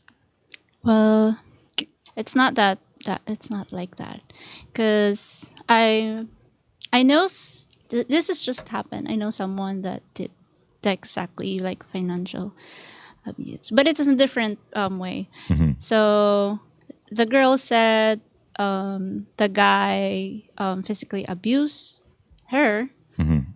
and then and then what do you call this? So she went to the police and then filed a case for that, and then all right. So the girl like, okay, I'm not gonna file anything. I'm gonna stop the case, but you need to give me this kind of amount of money, and I will stop the case. Yeah. Some of that's brutal. I just want to give a thumbs up and a thumbs up to our American viewers. Chris mentioned a while back, and I saw it. It didn't fit it in, but I'm going to jump in here with it real quick. Mm-hmm. Thumbs up from 3 more of U.S. viewers would be dope. So, okay, maybe he's suggesting that other American viewers give it a thumbs up. Cryptic, man. But just a quick little note on Chris. He had a bike accident operation. And, he gave me advice. He's sitting in a hospital right now. He gave me advice about who that person was. Do you know the name Joy Belmonte? Belmonte? Yeah, she's the mayor of Quezon City. Quezon City, where like they have the ordinances there where you can, like they have more LGBTQ friendly stuff there.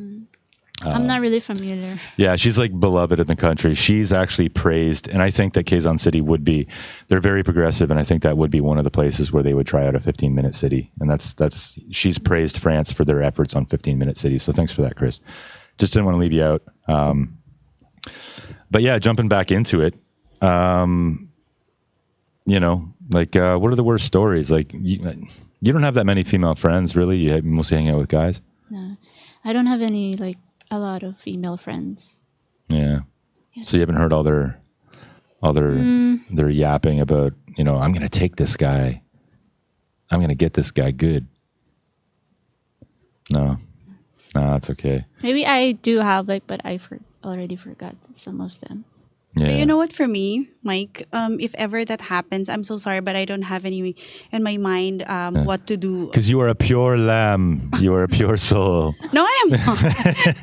But if ever, I will be thankful, because if like, for example, a foreigner will give me children, a beautiful children, I think that is a win for me. Yeah. Financial, I can do the job for us. I just don't know exactly the attitude of that girl that you're putting as an example, but that's horrible. Yeah, no, I know it is. A lot of girls will. Me, I don't. You know what? Just for me, this is just for me. I don't want to have a kids, but if foreigner will give me one, then I will be more than happy to accept it. Very time soon. I mean, that's okay. That's fine. If I have a blue eyes, a gray eye children, then I think I'm a winner. That's enough. We'll have an appointment after the show. I'm just kidding. I'm kidding. No, but yeah, no, I agree with you. And that's kind of the attitude that, I mean, I even heard that voiced from the mother of my children. But time has a toll. Postpartum's a hell of a drug. Mm-hmm. And these things can happen even to the best of the best. I really did marry an amazing woman. Absolutely amazing. But things can just happen, because we did a lot of stuff. We started businesses together. We did all this stuff. So I think that in a lot of cases, 8 years is a long time. Postpartum's a hell of a drug, and I think it can make anything happen. So it's always good to know how that can be leveraged. I don't want to go into the reliable category. But because nobody knows who I'm referring to, I think I'm all right. And I'm not going to say anything bad anyway. But there was a brief time, and I may have to pursue defamation if it ever were to stoke up again. But I had a false claim of violence, and with something like that, how I handled it was I had a lawyer draft something up, and I had the lady sign it, so that way there was no equivocation there. Because if they ever come out with that and they do it wrong.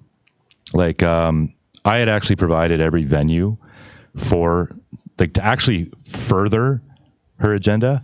Like if you are going to do it the right way, if a woman is going to claim violence, as they say, VOC, you're going to get VOC'd.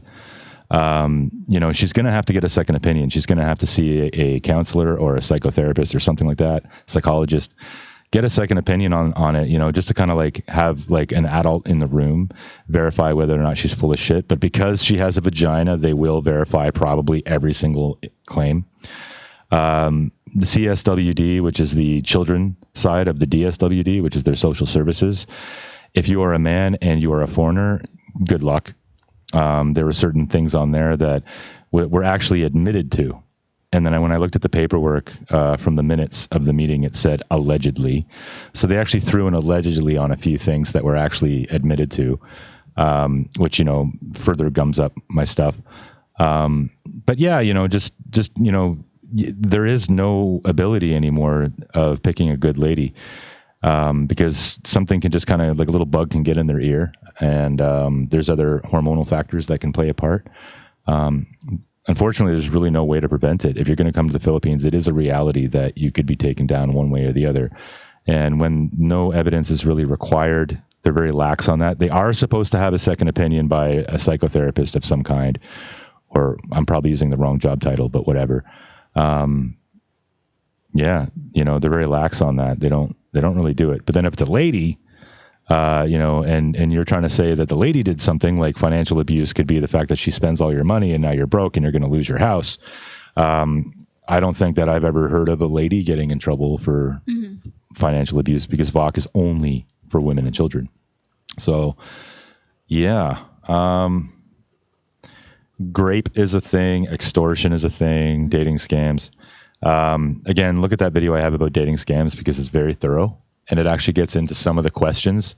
I had the advantage of being familiar with that particular scam through some friends' experiences, and that video is pretty thorough on that. There's got to be more, man. There's got to be more. Mm-hmm. I've had there's some people I know that I'm separated through a few degrees of separation. Some ladies, and I've had the wives of military that are here from the U.S. contact me because I was connected through 6 degrees of separation. Oops. But because I was connected with somebody, and she gave me an earful about, all the ways that her man was being taken advantage of, and kind of knowing who that person was. Love scams are definitely alive and well, and they don't always happen online. So, I don't know. I guess any more creative ideas about how you take down a man? You guys are really nice. And I guess that actually, again, this is a common theme in the show, is that a lot of the time when I'm trying to get some juicy bits, there's nothing there, man. The girls in Palawan are pretty tame, and when we get to travel the country more, I bet you I'm going to get a whole bunch of juicy material when I get to Angeles City, or Angeles City.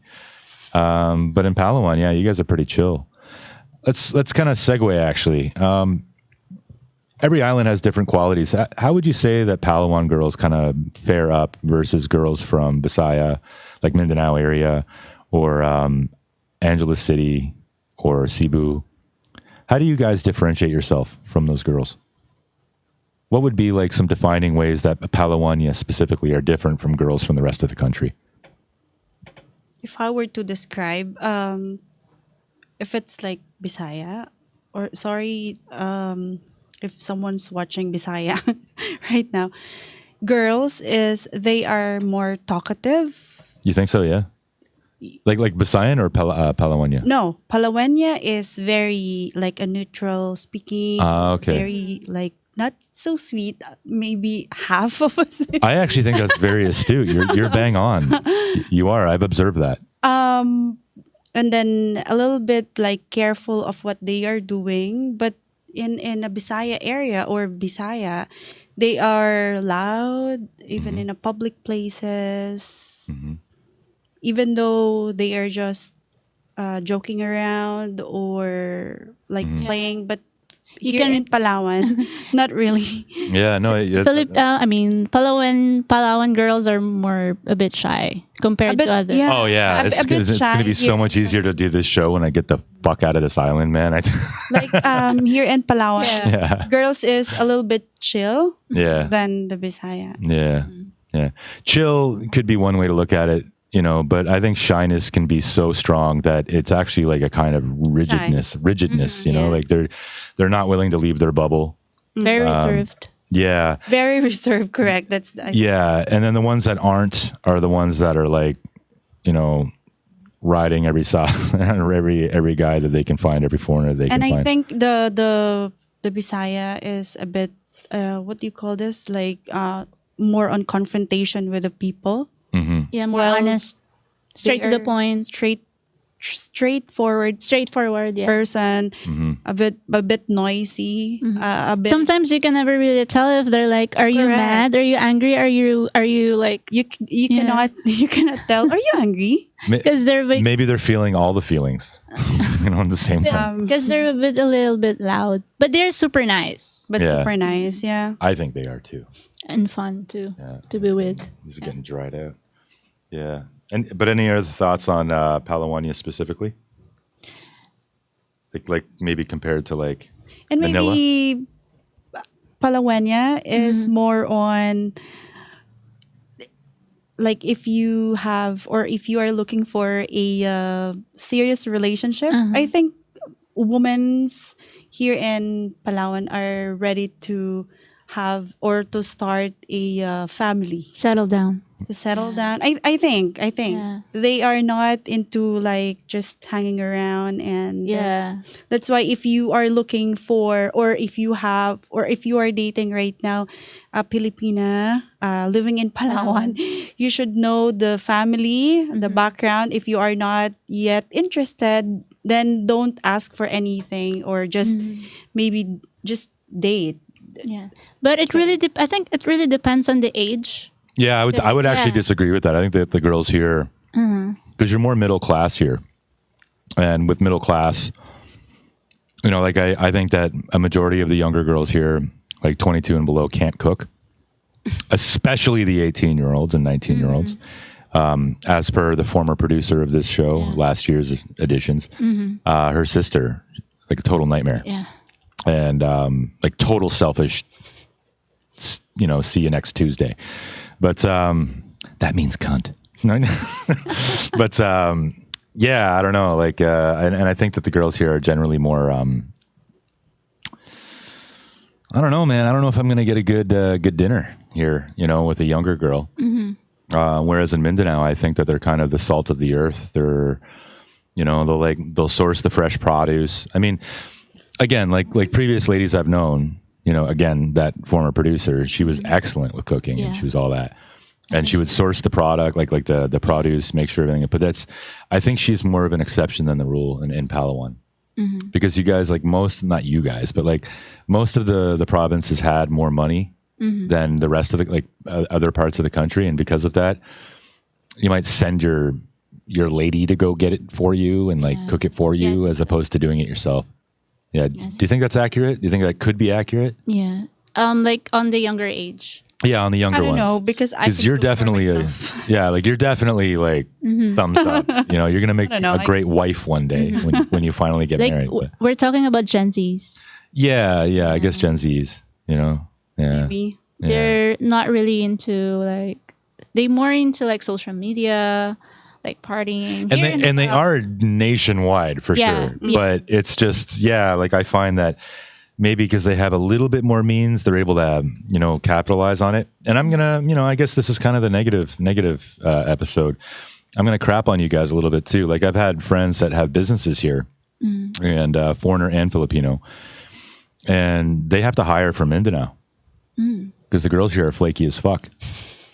Yeah, they don't show up. I mean, look at this empty table. Yeah. You know, and it's like that all over the board with the younger girls. And yeah, I think the work ethic is more lacking here. And I think maybe it might be more of what can you do for me in Palawan? Yeah, I think Yeah. so. Yeah. That's, yeah. Yeah. So that's kind of shitting on Palawan a little bit. But I mean, I've lived here for a very long time now. And that's just what I've observed. I mean, I was married the whole time, so I didn't really look around. But now that I'm, kind of alone and I'm just like taking a look, yeah, I find. But then again, like I've had other, like every girl that I've had on this show has been amazing. So it's like, it's not all, it's just what I've seen as a male. And from my lived experience, it's my truth. I mean, there are still like girls, like not really specifically in Puerto Princesa. There are still girls like out there in other municipalities that are very traditional. Yeah, there is. Like I live in the city, so it's going to be different. Like different. I think if you live like Puerto, El Nido, I think you're more likely to get a hustler, And then if you live in Port Barton, it's 50-50. Yes. Or maybe 40-60, because I think that they're getting more acclimated to, especially French tourists. Yes. Yeah. Lots of French dick around Port Barton. Yeah, so it kind of changes things. And then in the south of Palawan, they're actually, last year, they got funding of billions of dollars from Malaysia to build a smart city. Yeah. So we're going to have a Muslim smart city in the south. I think, So it's like they're surveilling themselves. Thank you. and also I think U.S. military is like building some Yeah. base also there. It's a weird mix here, eh? Yeah. Yeah, it's a really weird mix in Palawan. Yeah. Yeah, that's interesting. And then, yeah, I think it was very good observations about girls from Mindanao as well. They're just different. It's really, like, I didn't really think that would be a thing. Like, but I guess it's like that in Thailand too. Like if you meet a girl from the north, it's just going to be amazing. Meet a girl from the south, it's more like a Thai version of the Philippines. And I'm not saying that like it's just that the north in Thailand, that's where they have the really rich curries and the really rich foods and all that. And it's amazing. And they're very Buddhist in the north, but then in the south, it's less so. So it's, yeah, it's interesting. I guess I'll kind of like yeah. When we were talking about Vok, I asked all the girls this question, and I don't think I asked it yet. If you were with a guy and, you were in a relationship where every once in a while you get handsy with your man, or you, I don't know, smash your head against the wall while you're holding your baby and your baby's head almost smashes against the wall too. I don't know where that one came from. Or maybe you're smashing dishes on the floor and, a piece of plate hits your baby in the side of the head and like makes him bleed a little bit. In those types of situations, if you're if you're a lady, because it's Vok and it's mainly, when you're married, but even if you're not married, if you're acting a little crazy and then your man walks up to you and just goes like, Psh, would you report him? Would you call up the barangay woman's desk? Or would you talk to him about it? I'm gonna talk about it. Yeah. Because I think that's not fair also, because maybe I did something first. Yeah. That's why he acted like that. Yeah. So we need to communicate first about that. But if like he did something first, like he cheated, and then I was like, mad about him. And So you still might have motive to like. So two wrongs make another wrong. Yeah. That's different. That's right? that's okay. No, that's real though. It's girl brain. But I'm like, if I'm acting crazy and I'm acting like bitchy with my man, and then he did something like that, probably we're gonna talk about that, right? Like, yeah, later. So how about I'm you? not gonna report.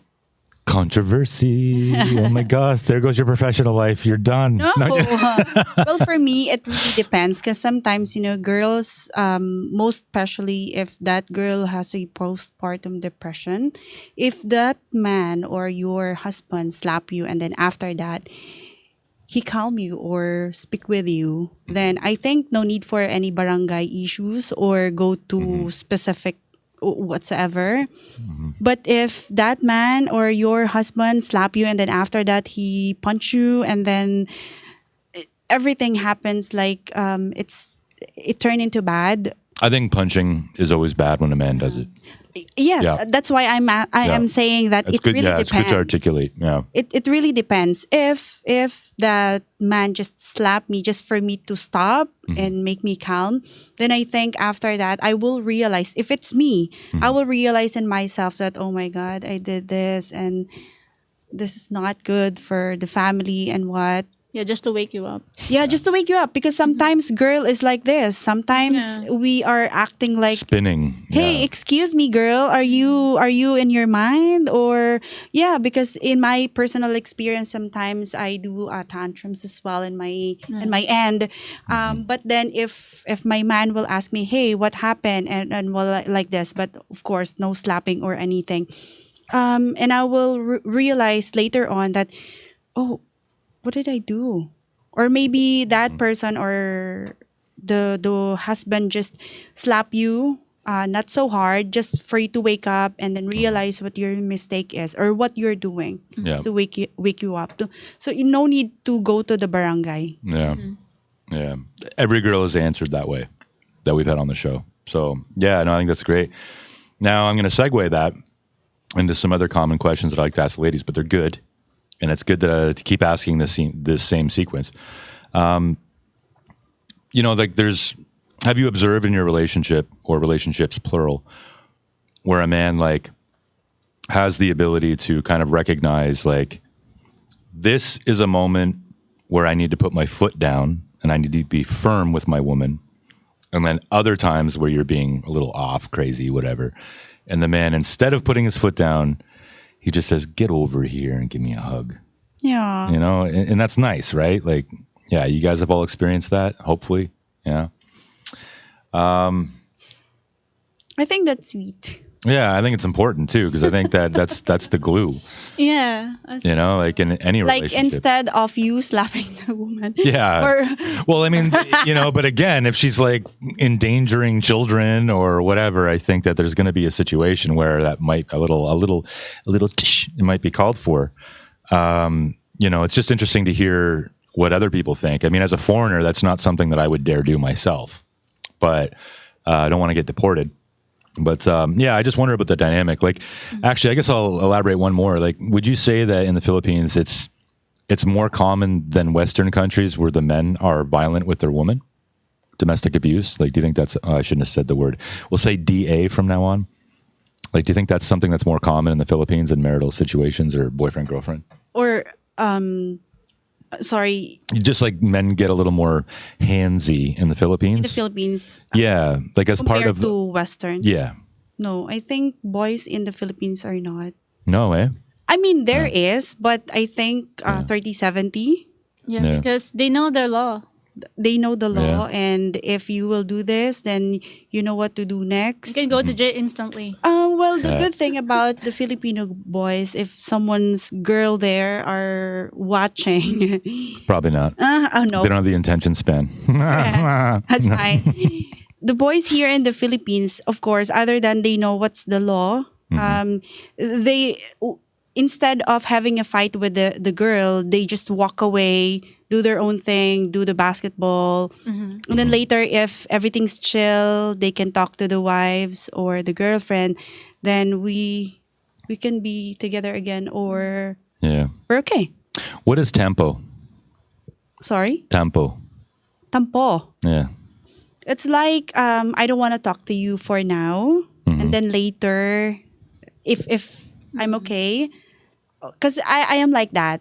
If I'm angry, I don't want to talk to you. Yeah. Then my man knows I am not in a good mood. Then he will left, or depends. Sometimes he will ask me if, like, do you want to talk about this?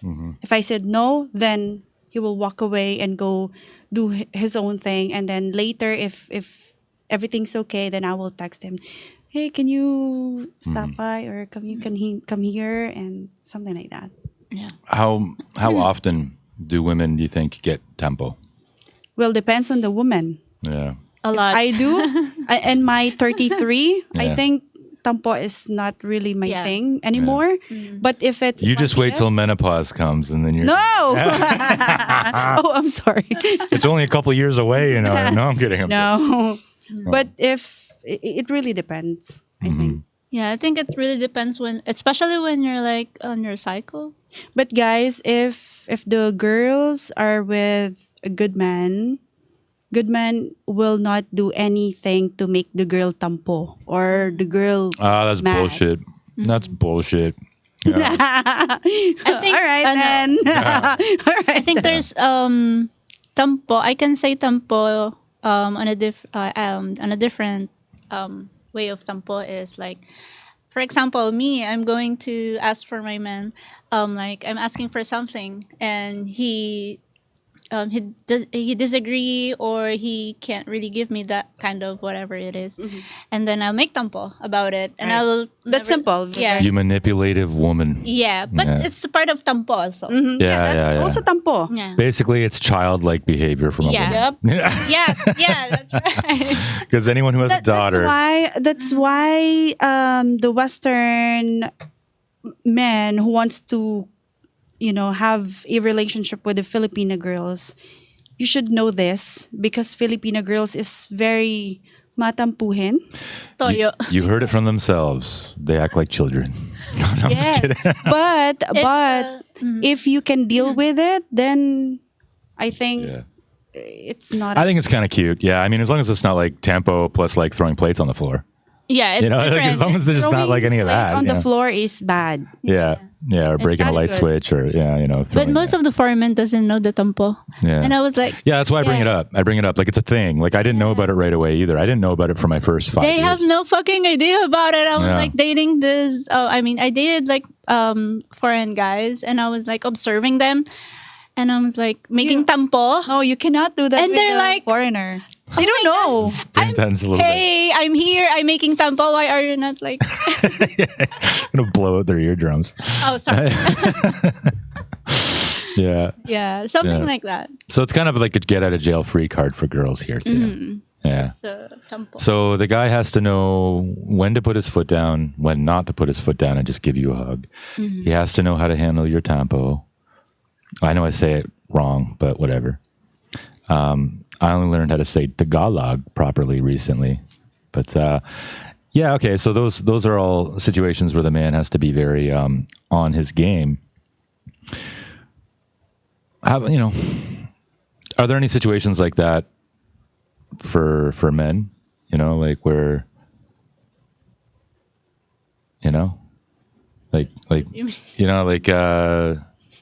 are there any very visible situations where when you're dealing with a man that they have their own version of tempo or they have their own version of any of these things? Like, They do. yeah. Well, I know that we have a daily cycle and you have a lunar 28-day cycle. So there's like 15 minutes of every day our body is creating sperm. So we get a little bit moody. But that's usually when we're sleeping, like in REM sleep or something. So, but yeah, I mean, like tempo is something that happens relatively consistently. And the man has to alter his behavior relevantly consistently, like relatively consistently for that, like to address that behavior. And I guess what I'm getting at is, who do you think is more emotionally intelligent, men or women? When you look at all those situations that we talked about, to know when it's okay to get a little handsy, to know when it's okay to put your foot down, to know when it's not okay and just to say, baby, here's a back rub and I'm going to make you some chicken noodle soup. Do you think women are as emotionally intelligent as men? Oh. Yeah, I know, right? Maybe depends on the situation, but Let's speak generally. Yeah. hard to choose. Because I think a lot of girls mistake or mix up, being emotional with being emotionally intelligent. Or they mix up being sympathetic. Like if you see somebody crying, you're going to automatically rub their back, right? You're going to be like, oh, I hope you feel better soon, and that's sympathetic. It's not emotional intelligence. So could you concede that possibly men are more emotionally intelligent than they get credit for? Especially when you're living in a matriarchal society. Like, let me give you another example. Or maybe Western of maybe, yeah, but Filipino. Nah, I think the fact that they walk away and go play basketball still makes them pretty emotionally intelligent. Yeah. You know? Like, have you ever had a guy that you liked ask you out, but you said no because you wanted to see if he would work just a little bit harder to get you? You know, like you just wanted to see, like, make sure he really likes you. So you pushed back a little bit. So he had to know that no means yes. Yeah. So again, I can keep going all day with examples until you fucking break. But like, would you give that to men at least, that, Do you want to? Yeah. Nah, I mean, I think it's pretty clear. I think it's pretty clear because then men also have that factor where they're emotionally intelligent to put up with your crazy. I'm kidding. I'm not you, but you know what I mean. And then also to be consistent in their day-to-day lives. So they have to be inconsistent when it comes to you because wherever you are on that lunar cycle, they don't know, and they don't know what the hell's going to happen until they see you. Girls always throws. It's like that other girl that was like going to come on the show, and then her boyfriend broke up with her while sitting next to her, and then like, I can't come on the show. Like, just you never know what you're going to get. The whole life is a box of chocolates thing. So. Yeah, with tempo and all that stuff, I think men have to be quite emotionally intelligent to be able to be with a Filipina. And having a daughter who's 3 would probably be some helpful experience for you, or maybe you're an uncle of, a little 3-year-old girl, because that's a good way to get to know women. Yeah. I'm fucking with you. I'm just kidding. But yeah, okay. So there's that. Well, I think, I see the whole picture now. Yeah. I think men are more emotional intelligence because I think, especially when they're in a relationship with a girl and they're like, for example, they've been into a fight with their girl, they can still go to work and do all the shit and all that. They can still be consistent. Yeah, be consistent. But girls are like crying the whole day. They can't really like know how to, hold their emotions. But guys and men they can, do other things and not focusing on that. I think that they can handle more, like something like that. If the gender wage gap wasn't a myth, can we all agree the gender gap is a myth? It's a lie perpetuated by social media. It's been proven wrong scientifically, but it's a myth. But I personally, after everything I just heard, think there should be a gender gap.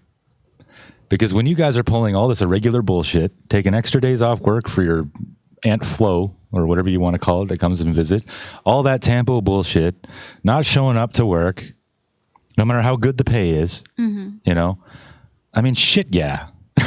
It's like, come on, man. Girls are fucking crazy.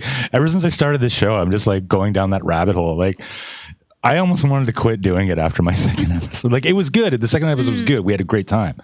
But it was just like delays, people not showing up, stuff like that. And like, it's my love of women obviously outweighs that, but it's like, it really tests you, when you're a dude. Yeah. It's like herding cats. It's really hard to deal with women. Yeah. So I guess we'll segue into another line of questioning that I like to ask, and I like to get different opinions from different people, different walks of life. It's slipping away from my mind now. Oh yeah. What would you like in a man? What is an ideal man to you? In general. Yeah, a man that wants to court you, a man that you would find, who's that guy?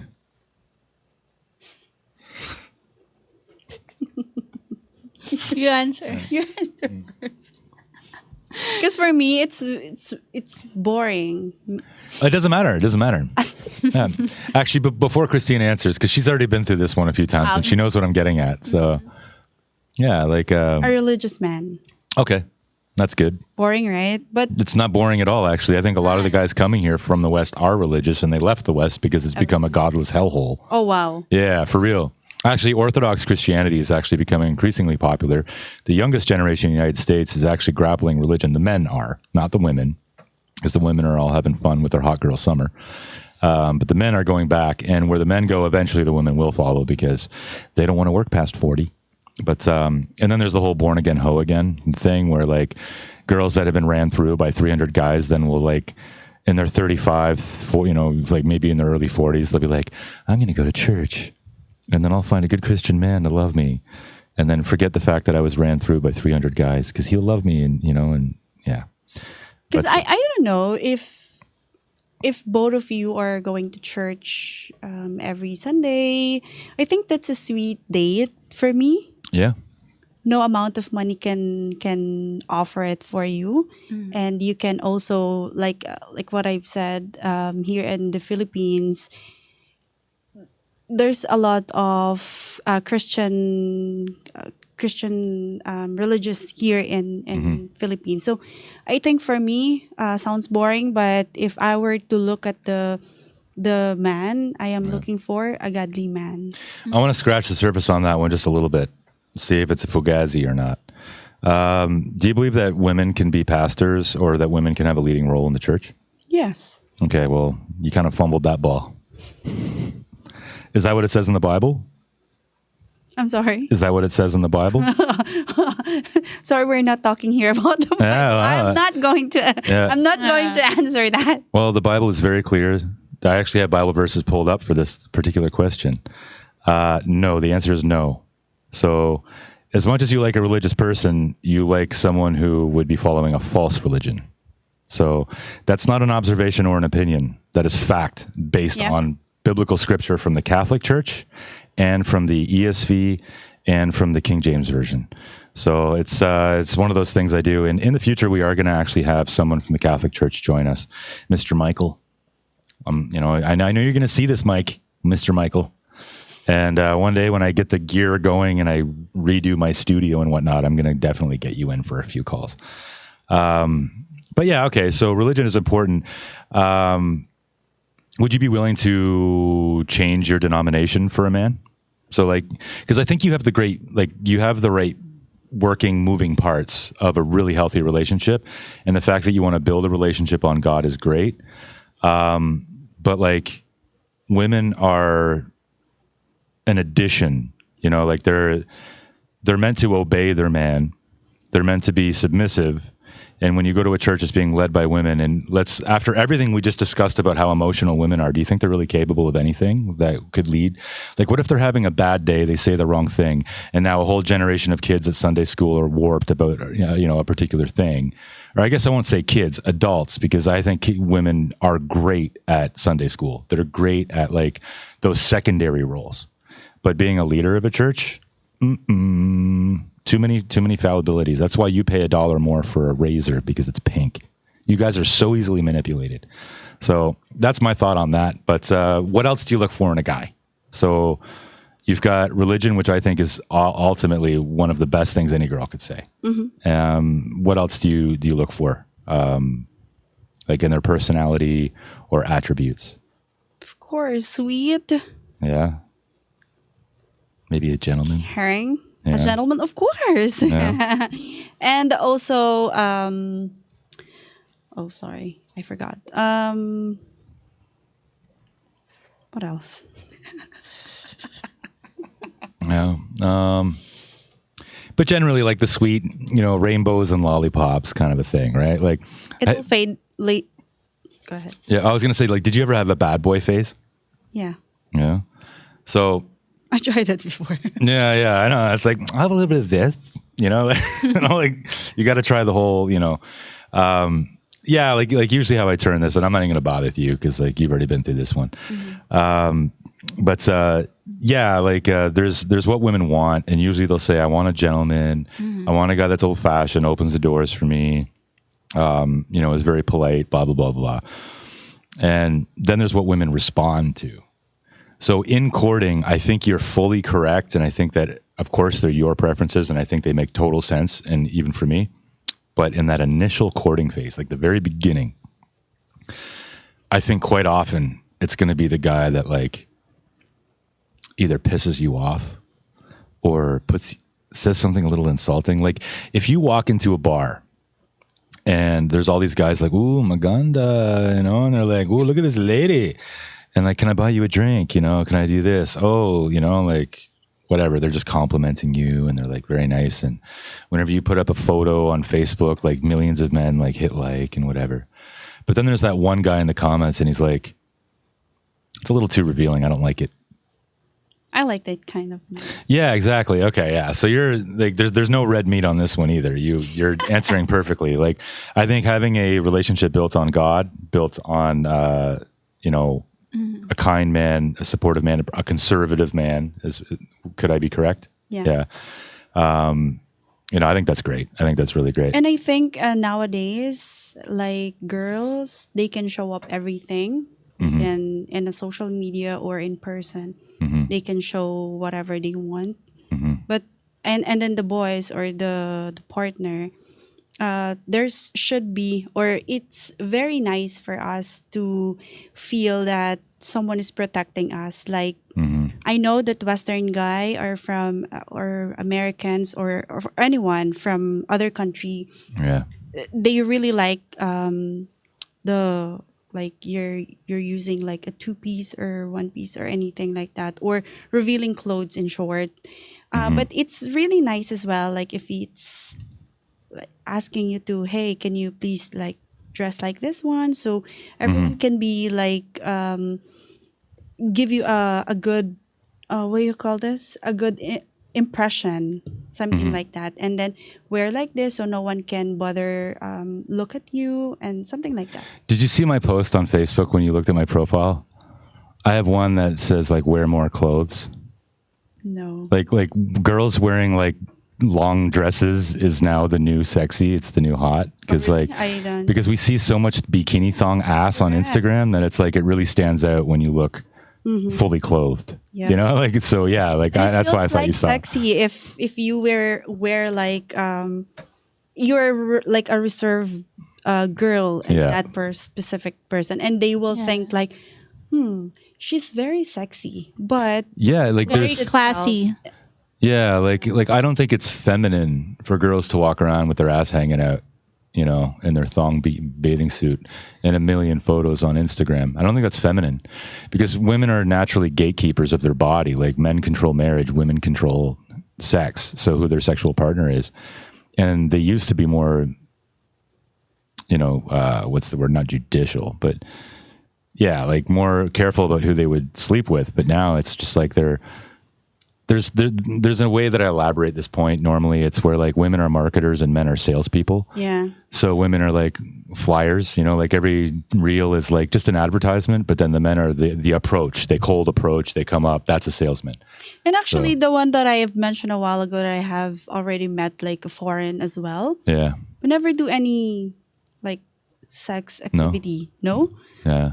He went here and then we just like talking and date, know each other, and I feel like I don't like I don't like that.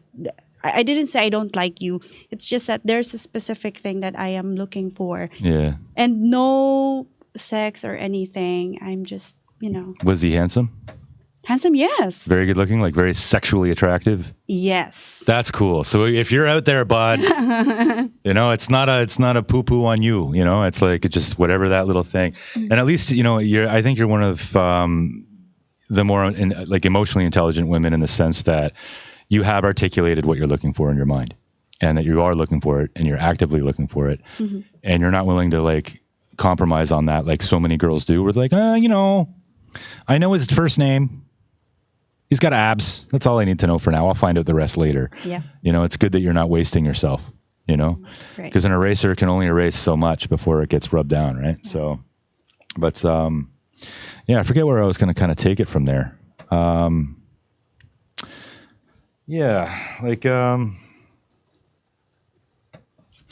What would you say that a majority of the obstacles in the Philippines for women would be? Like, what makes it hard to find a good man for you, whether it's a foreigner or... Maybe you can answer first. Yeah. I'll stop drilling you. Yeah, it's your turn. Get over here.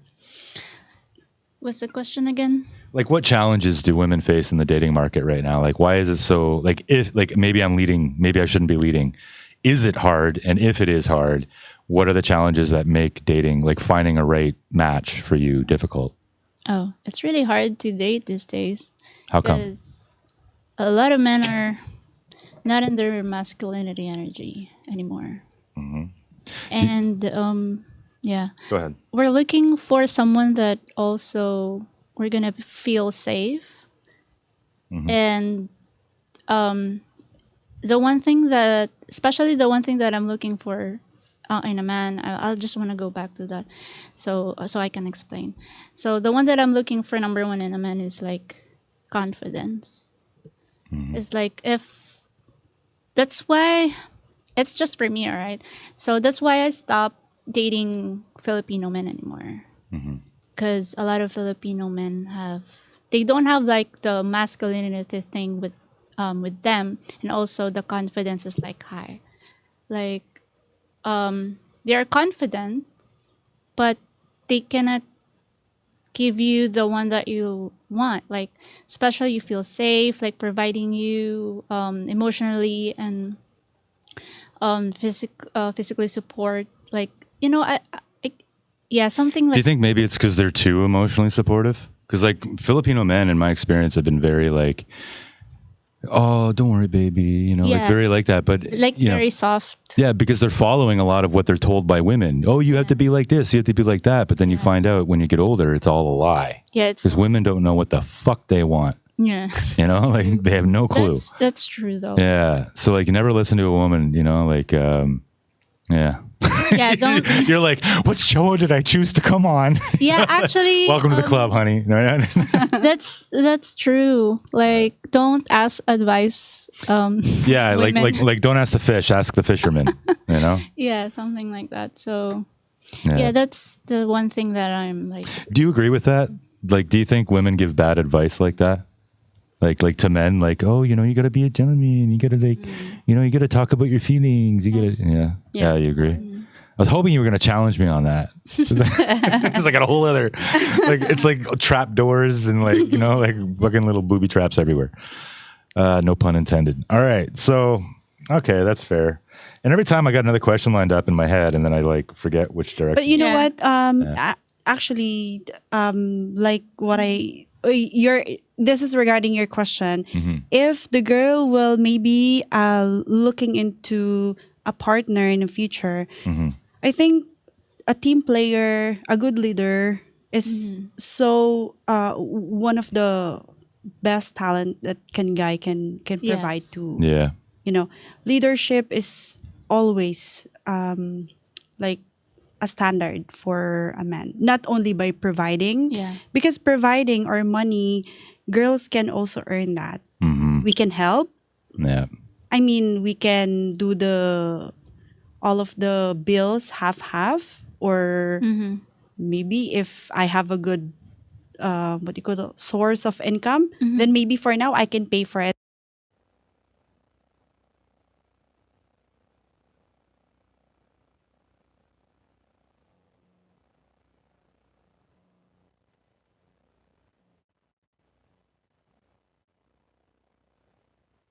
Sorry.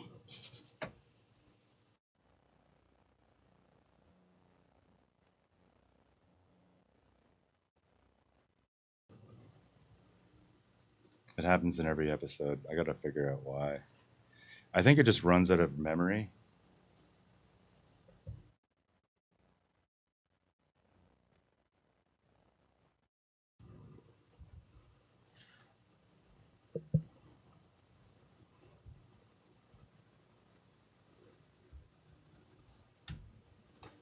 Sorry about that. I think I'm learning how to handle it now, though. Hey. All right, we're back. Sorry about that. It's an issue that I'm starting to figure out why it does it. So maybe it won't do it on the next one. But yeah. So you were saying before we got rudely interrupted there that you think that you really want to have a leader in your relationship. Now, I would ask, do you think that's something that maybe we overlooked in our earlier discussion about Filipino men? Like, do you think maybe leadership skills are something that Filipino men are lacking? Yeah. Yeah. True. Yeah, which is a big one, right? Right. I would probably be a nuclear bomb of a problem. And it could explain all of the other things that we talked about. Mm-hmm. Do you think that foreigners, depending on which country they're from, have more leadership skills? I think foreigner have leadership skills. Yes. Why do you think that is? Like, what is it about foreigners? Like, why do you think that they come like that? Go ahead. Because I think of the culture, one of the factors. Because in other countries, like most of other countries, men are more independent when they turn 18, and they have this like skills, like you can solve your own problems on your younger age. So I think they're more like very independent, and they can handle things on their own. But it's different when it comes to Filipino, because it's not a real thing here in the Philippines. Like men here, like they they already under 20, 21, 25, and they're not married and still living with their parents and not really independent still. But yeah, I think that's one of the factors. Maybe it's kind of because there's like a great filter, with the men that usually come here that are foreign. It's because they picked up a passport. They had the financial means to be able to live abroad, whether or not that's working online or having a passive income, or their crypto, or in the case of our elder gentlemen, older, not necessarily wiser gentlemen, in their case, they got their pension. So maybe it's partly due to that filter. Because I know that a lot of guys live with their parents too, and into their 30s in Canada and America and stuff like that, because things are just so shit. Like the economy's garbage. So yeah, that's interesting. Yeah. All right. Any other thoughts? Like, do you think it's just culture and the filter of the passport? Yeah, because here in the Philippines, that's one of the reason. Like, I can give you example, like family oriented as well, because like parents are not really like, they're very like soft to their child. Soft AF. Yeah. Onto their child, like something like that. So the men here are more likely dependently with their family. Yeah. Not like other countries as well. I would say in a lot of cases that it's Christian values that make men better leaders, and this is a Christian country, so I think that kind of kills that. Like, do you think as a Christian country the Philippines is doing its part, that it's living up to that title? Yeah. You think with SOGI? Like, if you were political, would you pass SOGI? Like the gay bill? Would you pass that law? You can just say yes or no. You don't have to get into it. We're not going to go deep. Yeah, I wouldn't either. I actually made a video about it, ladies and gentlemen. It's the one with the words culture war in the thumbnail. Just my whole theory on that is that you've got local ordinances in the country that allow for Sharia law in certain areas. And if you pass a federal law that federalizes gay marriage, then local ordinances that deny it and say, nope, then they would no longer be valid, which means the Mozzies would come and start, booming up the place. And then you guys would have a culture war, a civil war on your hands again. Technically, on paper, you've been in a civil war for decades. Probably since, you guys were first colonized, but yeah. So I don't know. Yeah. So it's interesting that the leadership thing, I think we really hit something on there. I'm going to have to build some questions around that in the future. And I think Westerns are good in the decision making. Yeah, true. Yeah, I observed that. It's better. Yeah, I observed that. Yeah, like I can turn my brain off. Yeah.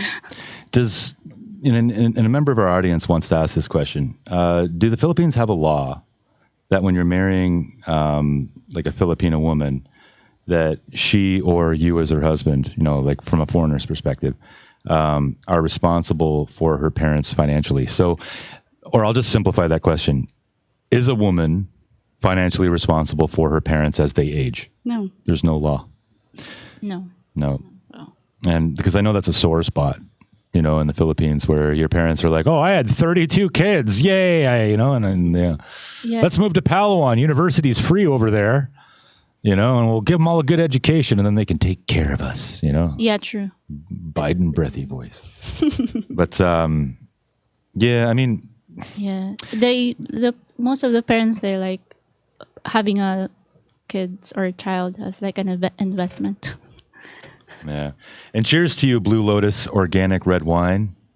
You just wanted us to shout out your brand name. I know. It's okay, though. I drink it every day. No, I'm kidding. But I'm drinking it now. No. Yeah, it's interesting. So there is no law where you guys have to financially. I think they were talking about one in the last few weeks.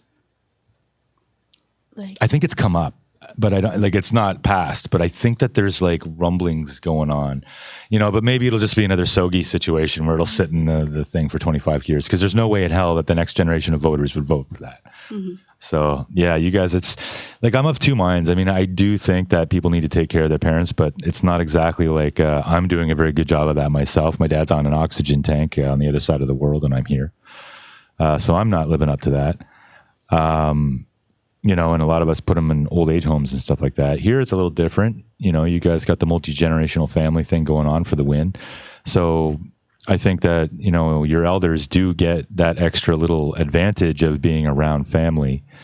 I've seen in a lot of cases that the elders of the family live with some of their kids, or maybe they still share a big home, or the kids will move back in with their parents or one of their remaining parents, and like share the house. Mm-hmm. And it brings life back into those walls, and it's a beautiful thing.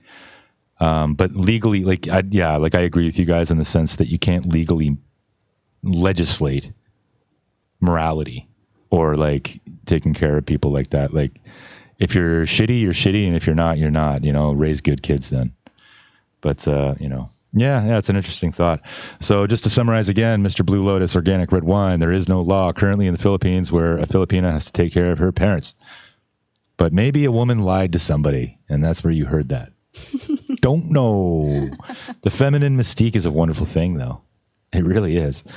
As a little side note, if you're a guy watching from America, all I got to say, even in the Philippines, I'll be exclusive to the Philippines. If you are the side piece of a Filipina who is in a relationship or married, you will learn that there are differences between Western girls and Filipinas, but they're not that far apart. So, yeah, I guess moving on. I had like a million different directions I could have gone with that one. I kind of pushed you on the religion thing, so I'm not going to push you on the kid thing. Thank you. But I don't know, chat. What do you think? Do you think she's too old to have kids? No, but I guess. I will point out that you guys really got to start continue to have kids because you have a huge place, and in one generation already, your population is going to lose probably 10 to 20% per generation. No, actually, I have this thought before. Yeah. In my 20s. Yeah. I don't want to be married. I don't want to be with someone, but I'd like to have a baby, but with a foreigner. Yeah, I even when I was when I was living in Thailand before I came here, I have really vivid dreams, and it's funny. I actually met. This is going to be a little weird now. I met my sons. I was standing on a street corner. My kids were young, about this tall, and I remember having an image, and if I remember back, it was my actual real sons that exist today, but they were older than they are now. And there was no wife in the picture. There was no thought, but that was the first time I ever felt like when I woke up, I actually felt like I lost something. So it's, I had that same idea where I want kids, but I don't want the baggage of the other adult, And I want foreigner. Oh, yeah. Filipino. Yeah, well, I told you 3:15 p.m. I got to slaughter. No, I'm kidding. I'm joking. But, all right. Yeah.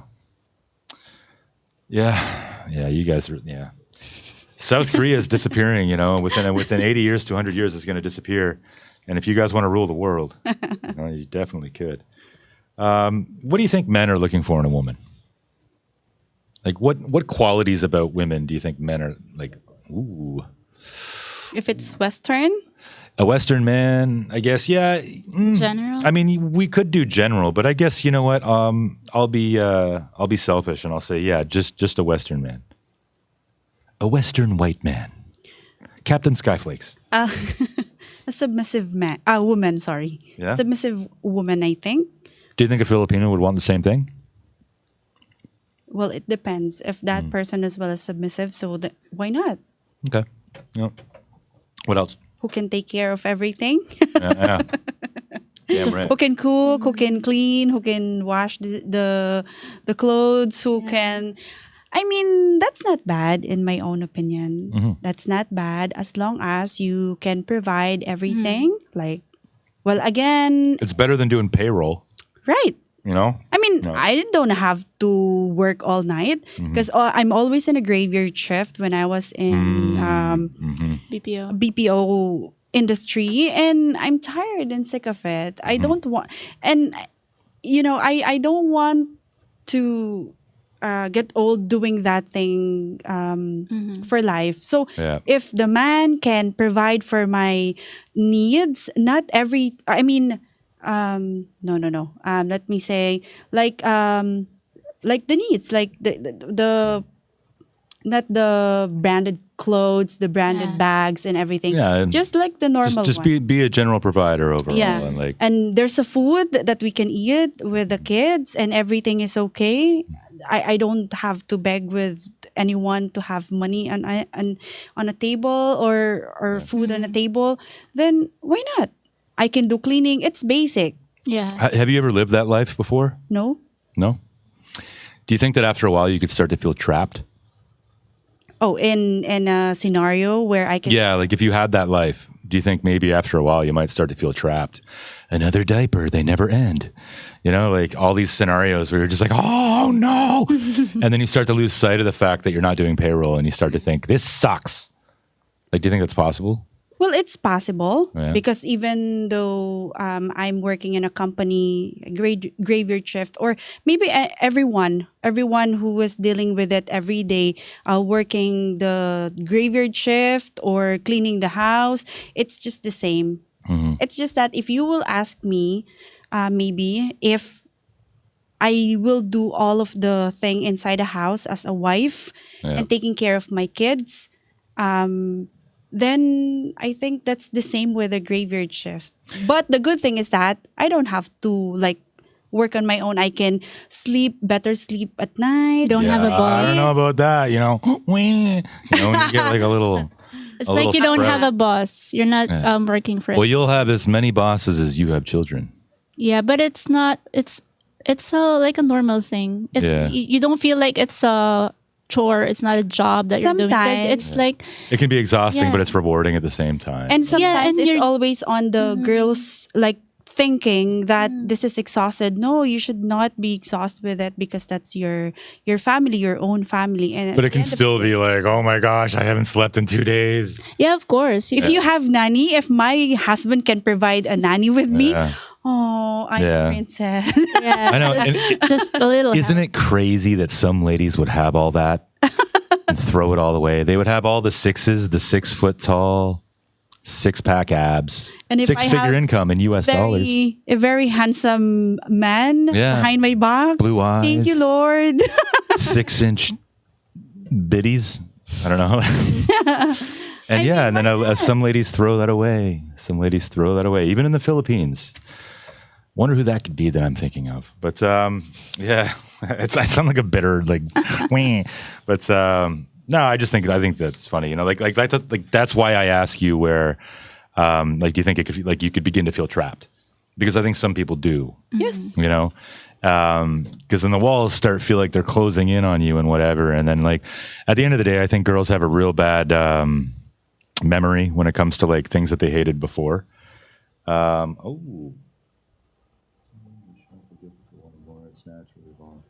I agree. I definitely agree with wanting more. Mr. or Miss or Mrs. Truth Serum. As human beings, we should not feel guilty for wanting more. It's natural to evolve and adapt. The infinite pursuit of balance is the hard part. And that's the part I like, because if you would have said the pursuit of happiness, I would have told you that happiness is a terrible goal. Like, and what I mean by that is that happiness is, you know, and this was like popularized by Mike Rowe from Dirty Jobs. And I think the man is absolutely a butter-voiced legend. And yeah, he said happiness is a terrible goal. Happiness is a great side effect of your choices of your life. Yeah. But if your goal is happiness, it's too ethereal because it changes, it moves, and it's like you'll never be happy. It's like a ghost. You walk into the room and poof, where'd it go? Like, where's happiness? So it's usually a side effect, and I think a lot of people lose sight of that. I think mainly women do, because women are always talking about their happiness. Like every fucking meme I see on Facebook is always like, oh, happiness. And then it's pictures of girls lying on their bed beside like 21,000 peso bills beside them, and they're acting like they're all rich and shit. It's really funny. That's $400, baby. Like I used to make that in an hour, but yeah, I don't know. But yeah, you're right. Finding balance is definitely good, and wanting more. I mean, what would we do if we weren't looking for something, But on the same note, it's hard to search for that if you're a homemaker who's at home in that situation. And I think it's harder to want more when you're in that situation, in that domestic situation where you're a mom and a homemaker, and wanting more. Maybe you want to add another comment to that, Mr. or Mrs. Truth Serum, and you can clarify me on that. Which gender are you? Actually, which sex are you? But because we don't do that stuff out here. We don't do pronouns. There in the Philippines there are only two genders. So I got to really stop doing the Biden creepy voice. But yeah, kind of lost my train of thought. But I do think that when you're in that situation, it's a little harder to pursue more, unless it's more kids, which would be fun. But at your age, I don't know. But I guess yeah. Do you think Western guy would like to have a lot of kids? I think some do. I mean, I want 4 more. I definitely want 4 more, and I'm willing to do it the Elon Musk route. Yeah, hey, single mom. I'm not a single mom. You want to be? Yeah. You want to be? I'll support you until the kids are 18. You want to be a single mom? As long as I get to have the kids around, But I'm seriously considering that route. So, I'm open to that route. So, come on, guys, super chat, please, for the children. Do it for the children. Yeah. But, you're going to go and take a piddle? All right. I don't know what I was thinking when I first wrote this. Some of these are so funny. How often do you have a serious argument with your man? Like it's fiery. It's got a little spice.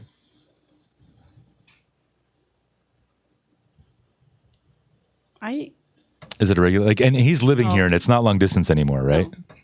No. So he's here. Yep. Okay. Is he watching? What's his name? I know I won't.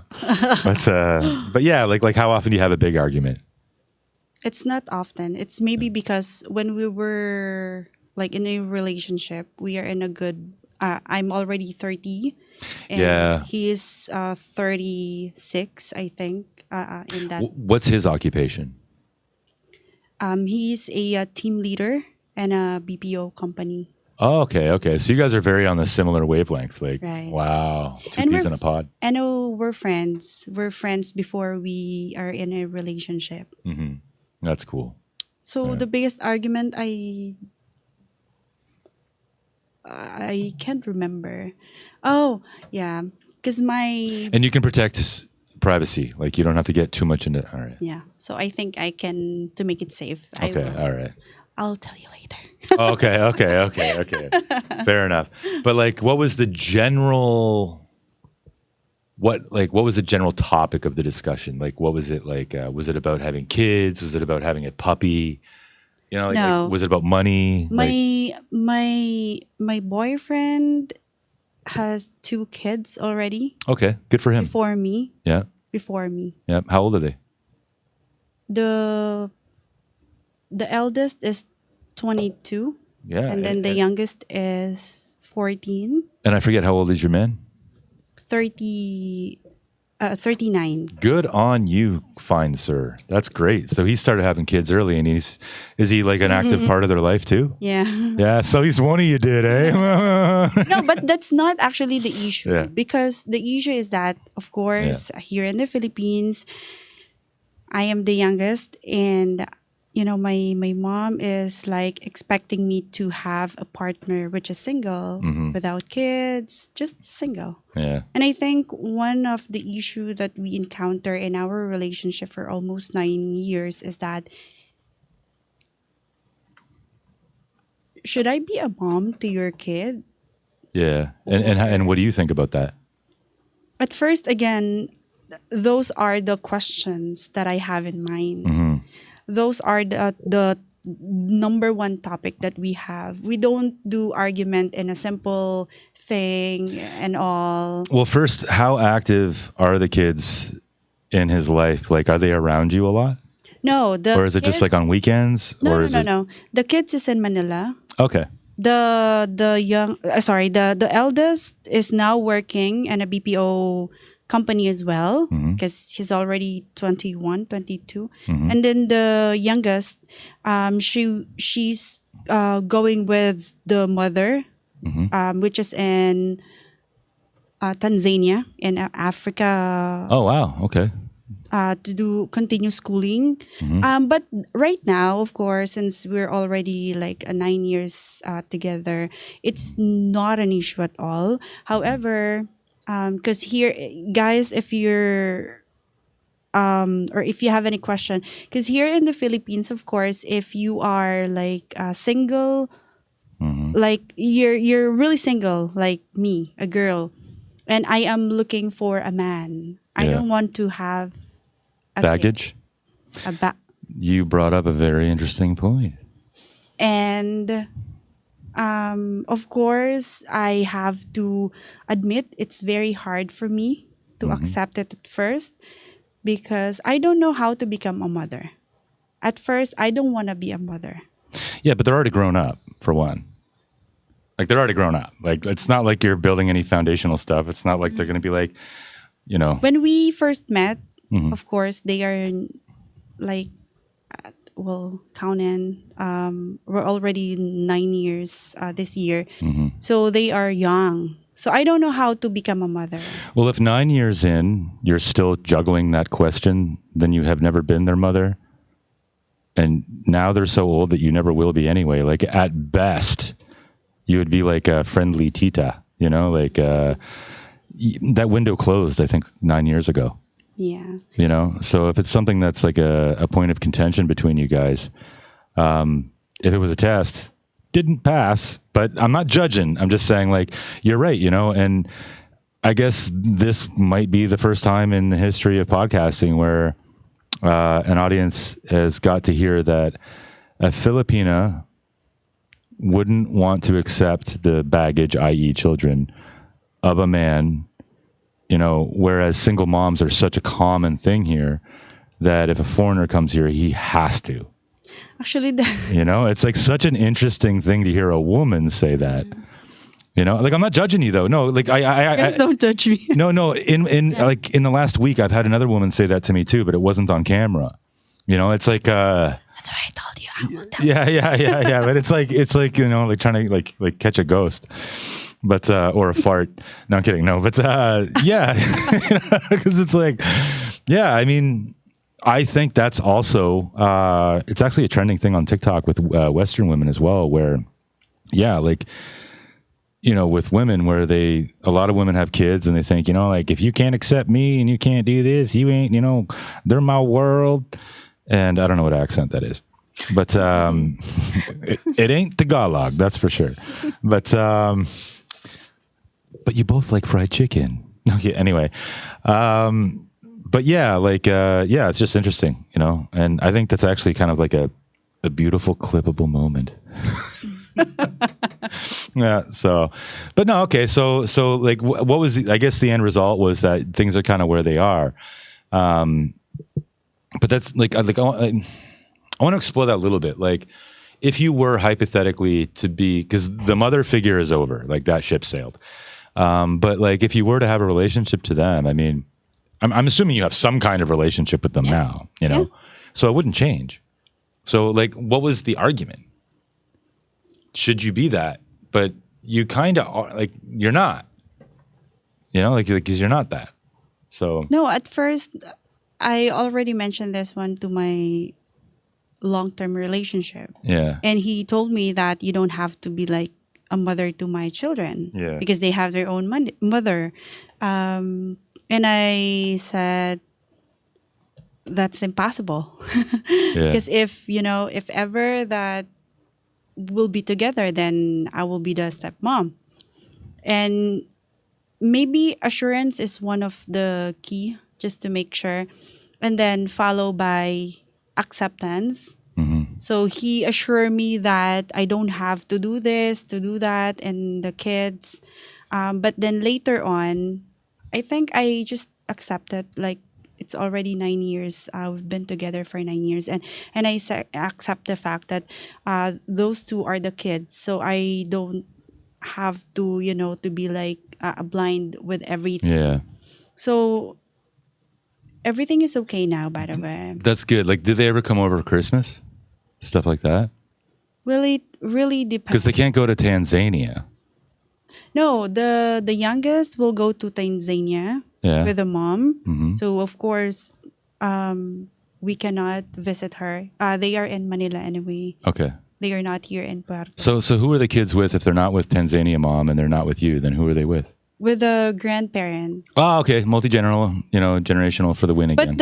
But the eldest Yeah. is now living in his own. Yeah.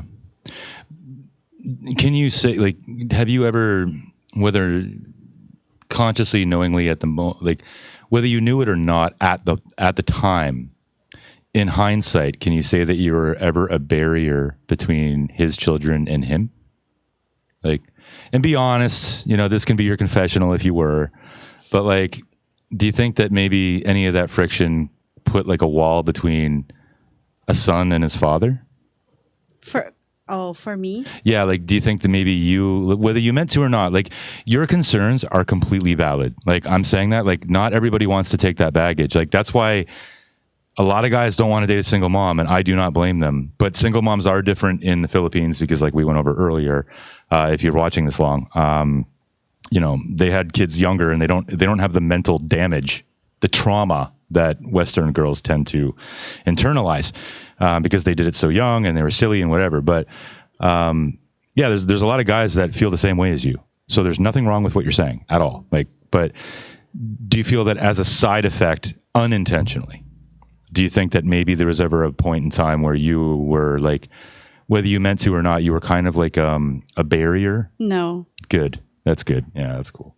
Because like I don't know, like it's father and son, like my situation. And I think the best thing that happened when we were in a relationship, my boyfriend and the son, well, they care for each other, of course. They love each other. However, they are not always together. Yeah, of course, because those kids are like working and they're doing stuff. And they're in Manila.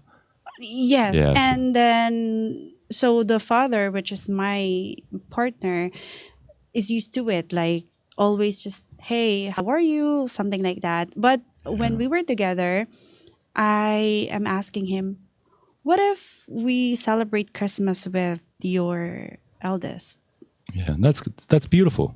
And what if we surprise the eldest on his birthday? Yeah. However, before, it's not like that. It's always like, how are you? Or just sending the money. Yeah, very like... Just like a father and son. Yeah, but when we're together, I'm like, oh, I didn't expect me to be the, what you call this? Like a way for them to be closest as before. Yeah, like to be the one actually helping it happen. And it just so happened that it comes out naturally that, I don't have to be a mother with the two. It just happened. You can just be like an enabler. Or an aunt. Yeah, like I was saying earlier. Yeah, because the whole mom card, no one can replace the mom. And it happens like, oh, how are you? I am the one who asking the children, would you like to do this or this? And That's cool. So I mean, it sounds like you got a good thing happening there, like you're working on it and you're enabling them to be together. And I think that's great. Especially the older a man gets, the more he's going to need his sons. Yeah. And I think that's beautiful. You guys are making that modern family, work. And I think that's great. Yeah, that was interesting, actually. I've never heard that perspective ever, because normally it's single moms. So it's interesting to hear that. Thank you. I really appreciate that. Yeah. So I guess we went way off track there, but I like that. I like that little side quest. I'm not going to talk about violence anymore. Alrighty, let's jump. I should just have a sheet of like random stuff. Some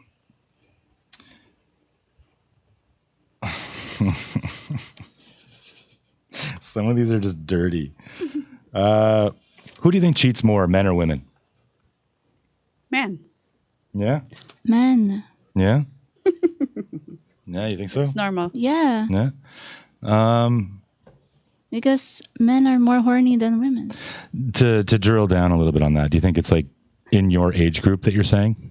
No. I think across the board? Yeah. Let's look at a few things. And I'm not going to pull out facts. Who do you think is more sexually... Who do you think is sexually active first in the present day? Men or women? Boys or girls, basically. Marketers versus salesmen. Who do you think is more sexually... like first? I think woman. Yeah. And how much effort do you think it is required for a man to actually have sex? The first, like just to have sex. Like, how many failures? Like, how many rejections do you think he has to go through before he gets one girl? I think no rejections at all. I mean, you think men never get rejected? Well, it depends if you are like looking for like maybe a woman, or if you will be, what you call this? I think it depends on what you're looking at, not what the man is. Like, okay, I'm going to take another little side quest, one or two questions. Like, how would you describe your man? Is he kind of an alpha? Or is he just like a successful guy, but maybe he's not necessarily like cowboy alpha type, but he's still like because he's obviously in the same industry as you. He's obviously doing well with what he's doing. He's successful, right? So, but that doesn't necessarily make him an alpha. Would you say like how would you rate the attractiveness on a scale of 1 to 10, your man to women in a general sense? Oh, in a general? Yeah, like just women on average, Filipina women, how would they rate him? 7. A 7, that's a very high number. So because he's watching, I'm going to subtract 1. So I'm going to say you think he's a 6. That's fine. Okay, whatever. So no, because if I am no, because he's obviously some level of like his leadership is very good. Yeah. His fatherhood or family oriented, which is Filipina girls are looking for, is very good. Definitely. It's just that some Filipina are looking for a very good looking guy. Yeah, I know, and now you're getting onto what I'm saying. I didn't say that he is not, but it's just that's why the rating. Yeah, like Pandacel and all that shit that I keep saying. But if they will know that person, like if you're looking for more. Yeah. The reason why I keep saying Pandacel is because they're like these little buns that people eat. And girls always like to make a joke when they see a guy with like really good washboard abs. He has like little buns, like little Pandacel abs. And I'm just going to quickly check the chat for 1 second too. Okay, nothing there. Let's check Rumble real quick. I feel like a real vlogger. I'm checking different things. Now I'm going to look at super chats. All right, guys, let's take it. Oh, well. Yeah. So, okay. So yeah, like that's kind of my point too, is when you look at the men who cheat, when you think that all men cheat more than women, I think usually that's because women are looking at guys that are like 7, 8, 9, 10, like they're looking at 7 and up. And when you're a 7 and up, you've got billions of options. You're not going to necessarily commit to one girl, and as a result, you're going to be, when you feel like it, maybe you'll have your hot boy summer every once in a while and you'll have a lot of options. And then a girl that thought she had a chance with you, because The one thing about guys that are highly valued and highly ranked in that regard, they're willing to slum it. They're willing to lower their standards just to get their dick wet, you know? So I love being dirty, you know? It's like YouTube, you know, like I don't know if they'll censor me for that, but I doubt it. I'm not monetized anyway, so who cares? I'm not monetized. Anyway, yeah. So, yeah, like a lot of these guys, like they have a lot of options and they're willing to bang, like smash like a 5 or a 6, a girl. So a girl that gets that, then she thinks, oh, I can get a 10. I have self-worth. I have value. I can get a 10. But that guy just wants to bang. He doesn't want to marry her. He doesn't even respect her. She's a toy in a lot of those cases. And it warps girls' brains. So then when they think, oh, all men cheat. Well, no, it's only because you're going for the guys that are the 6-6s or 5-6s or whatever it is. And it kind of warps their brain. So when girls think that all guys cheat, it's because maybe they're only looking at the alphas. And the alphas are the ones that, you know, they could have multiple wives if they wanted to. Yeah. And yeah. But in reality, in America, it takes 1,000 swipes rights or whatever on Tinder to be able to get like laid. I think it takes like 200 just to get like a date possibility, but then, you know, 2 out of 3 will ghost, so they won't even come to the date. So like it takes about 1,000 to like get laid. So with all that effort and the fact that men are starting to lose their virginity in their late 20s now, because that's when they get value. Like that's when they become like, you know, they have a decent paycheck, they have decent muscles now, they've been going to the gym, they've been working on themselves in their 20s. Then, you know, then they finally have value to a woman. So then that's when they can actually get laid. So after all that effort, after having to go to the gym for like 5-10 years just to get muscles and, you know, working in a job for 5 to 10 years to, you know, to have any value, then maybe by that point in time, maybe they would be more likely to cheat because now for the first time they get to be in the candy store. Like girls, as soon as you turn 18, you're right away have value. You can have kids. You have femininity. You're valued by men because men decide your value. You only have value because men put value on you. It's like any product, right? Supply and demand. So you had that value right out of the gate, but a guy didn't. So just like, you know, on this show, I'm trying to tell girls like, yo, you got to like temper your hoe phase, you know, like you got to like try to slow down because you're going to, if you put all these things online and you do all this bad stuff, well, or naughty stuff, I'll call it naughty. But, you know, you're going to scare away a good man who wants a girl that wears sundresses instead of bikini ass. And then it's like the same for like, so like a guy like me isn't going to convince a girl to slow down. There's just, it's not going to happen. But then like for a guy that when he gets older, it's like what happens on the way up when he's becoming that successful guy, he gets married. So the girls have all the advantages. They get all the candy store in the beginning. And then right when he's entering the candy store, he decides to put handcuffs on. Idiot.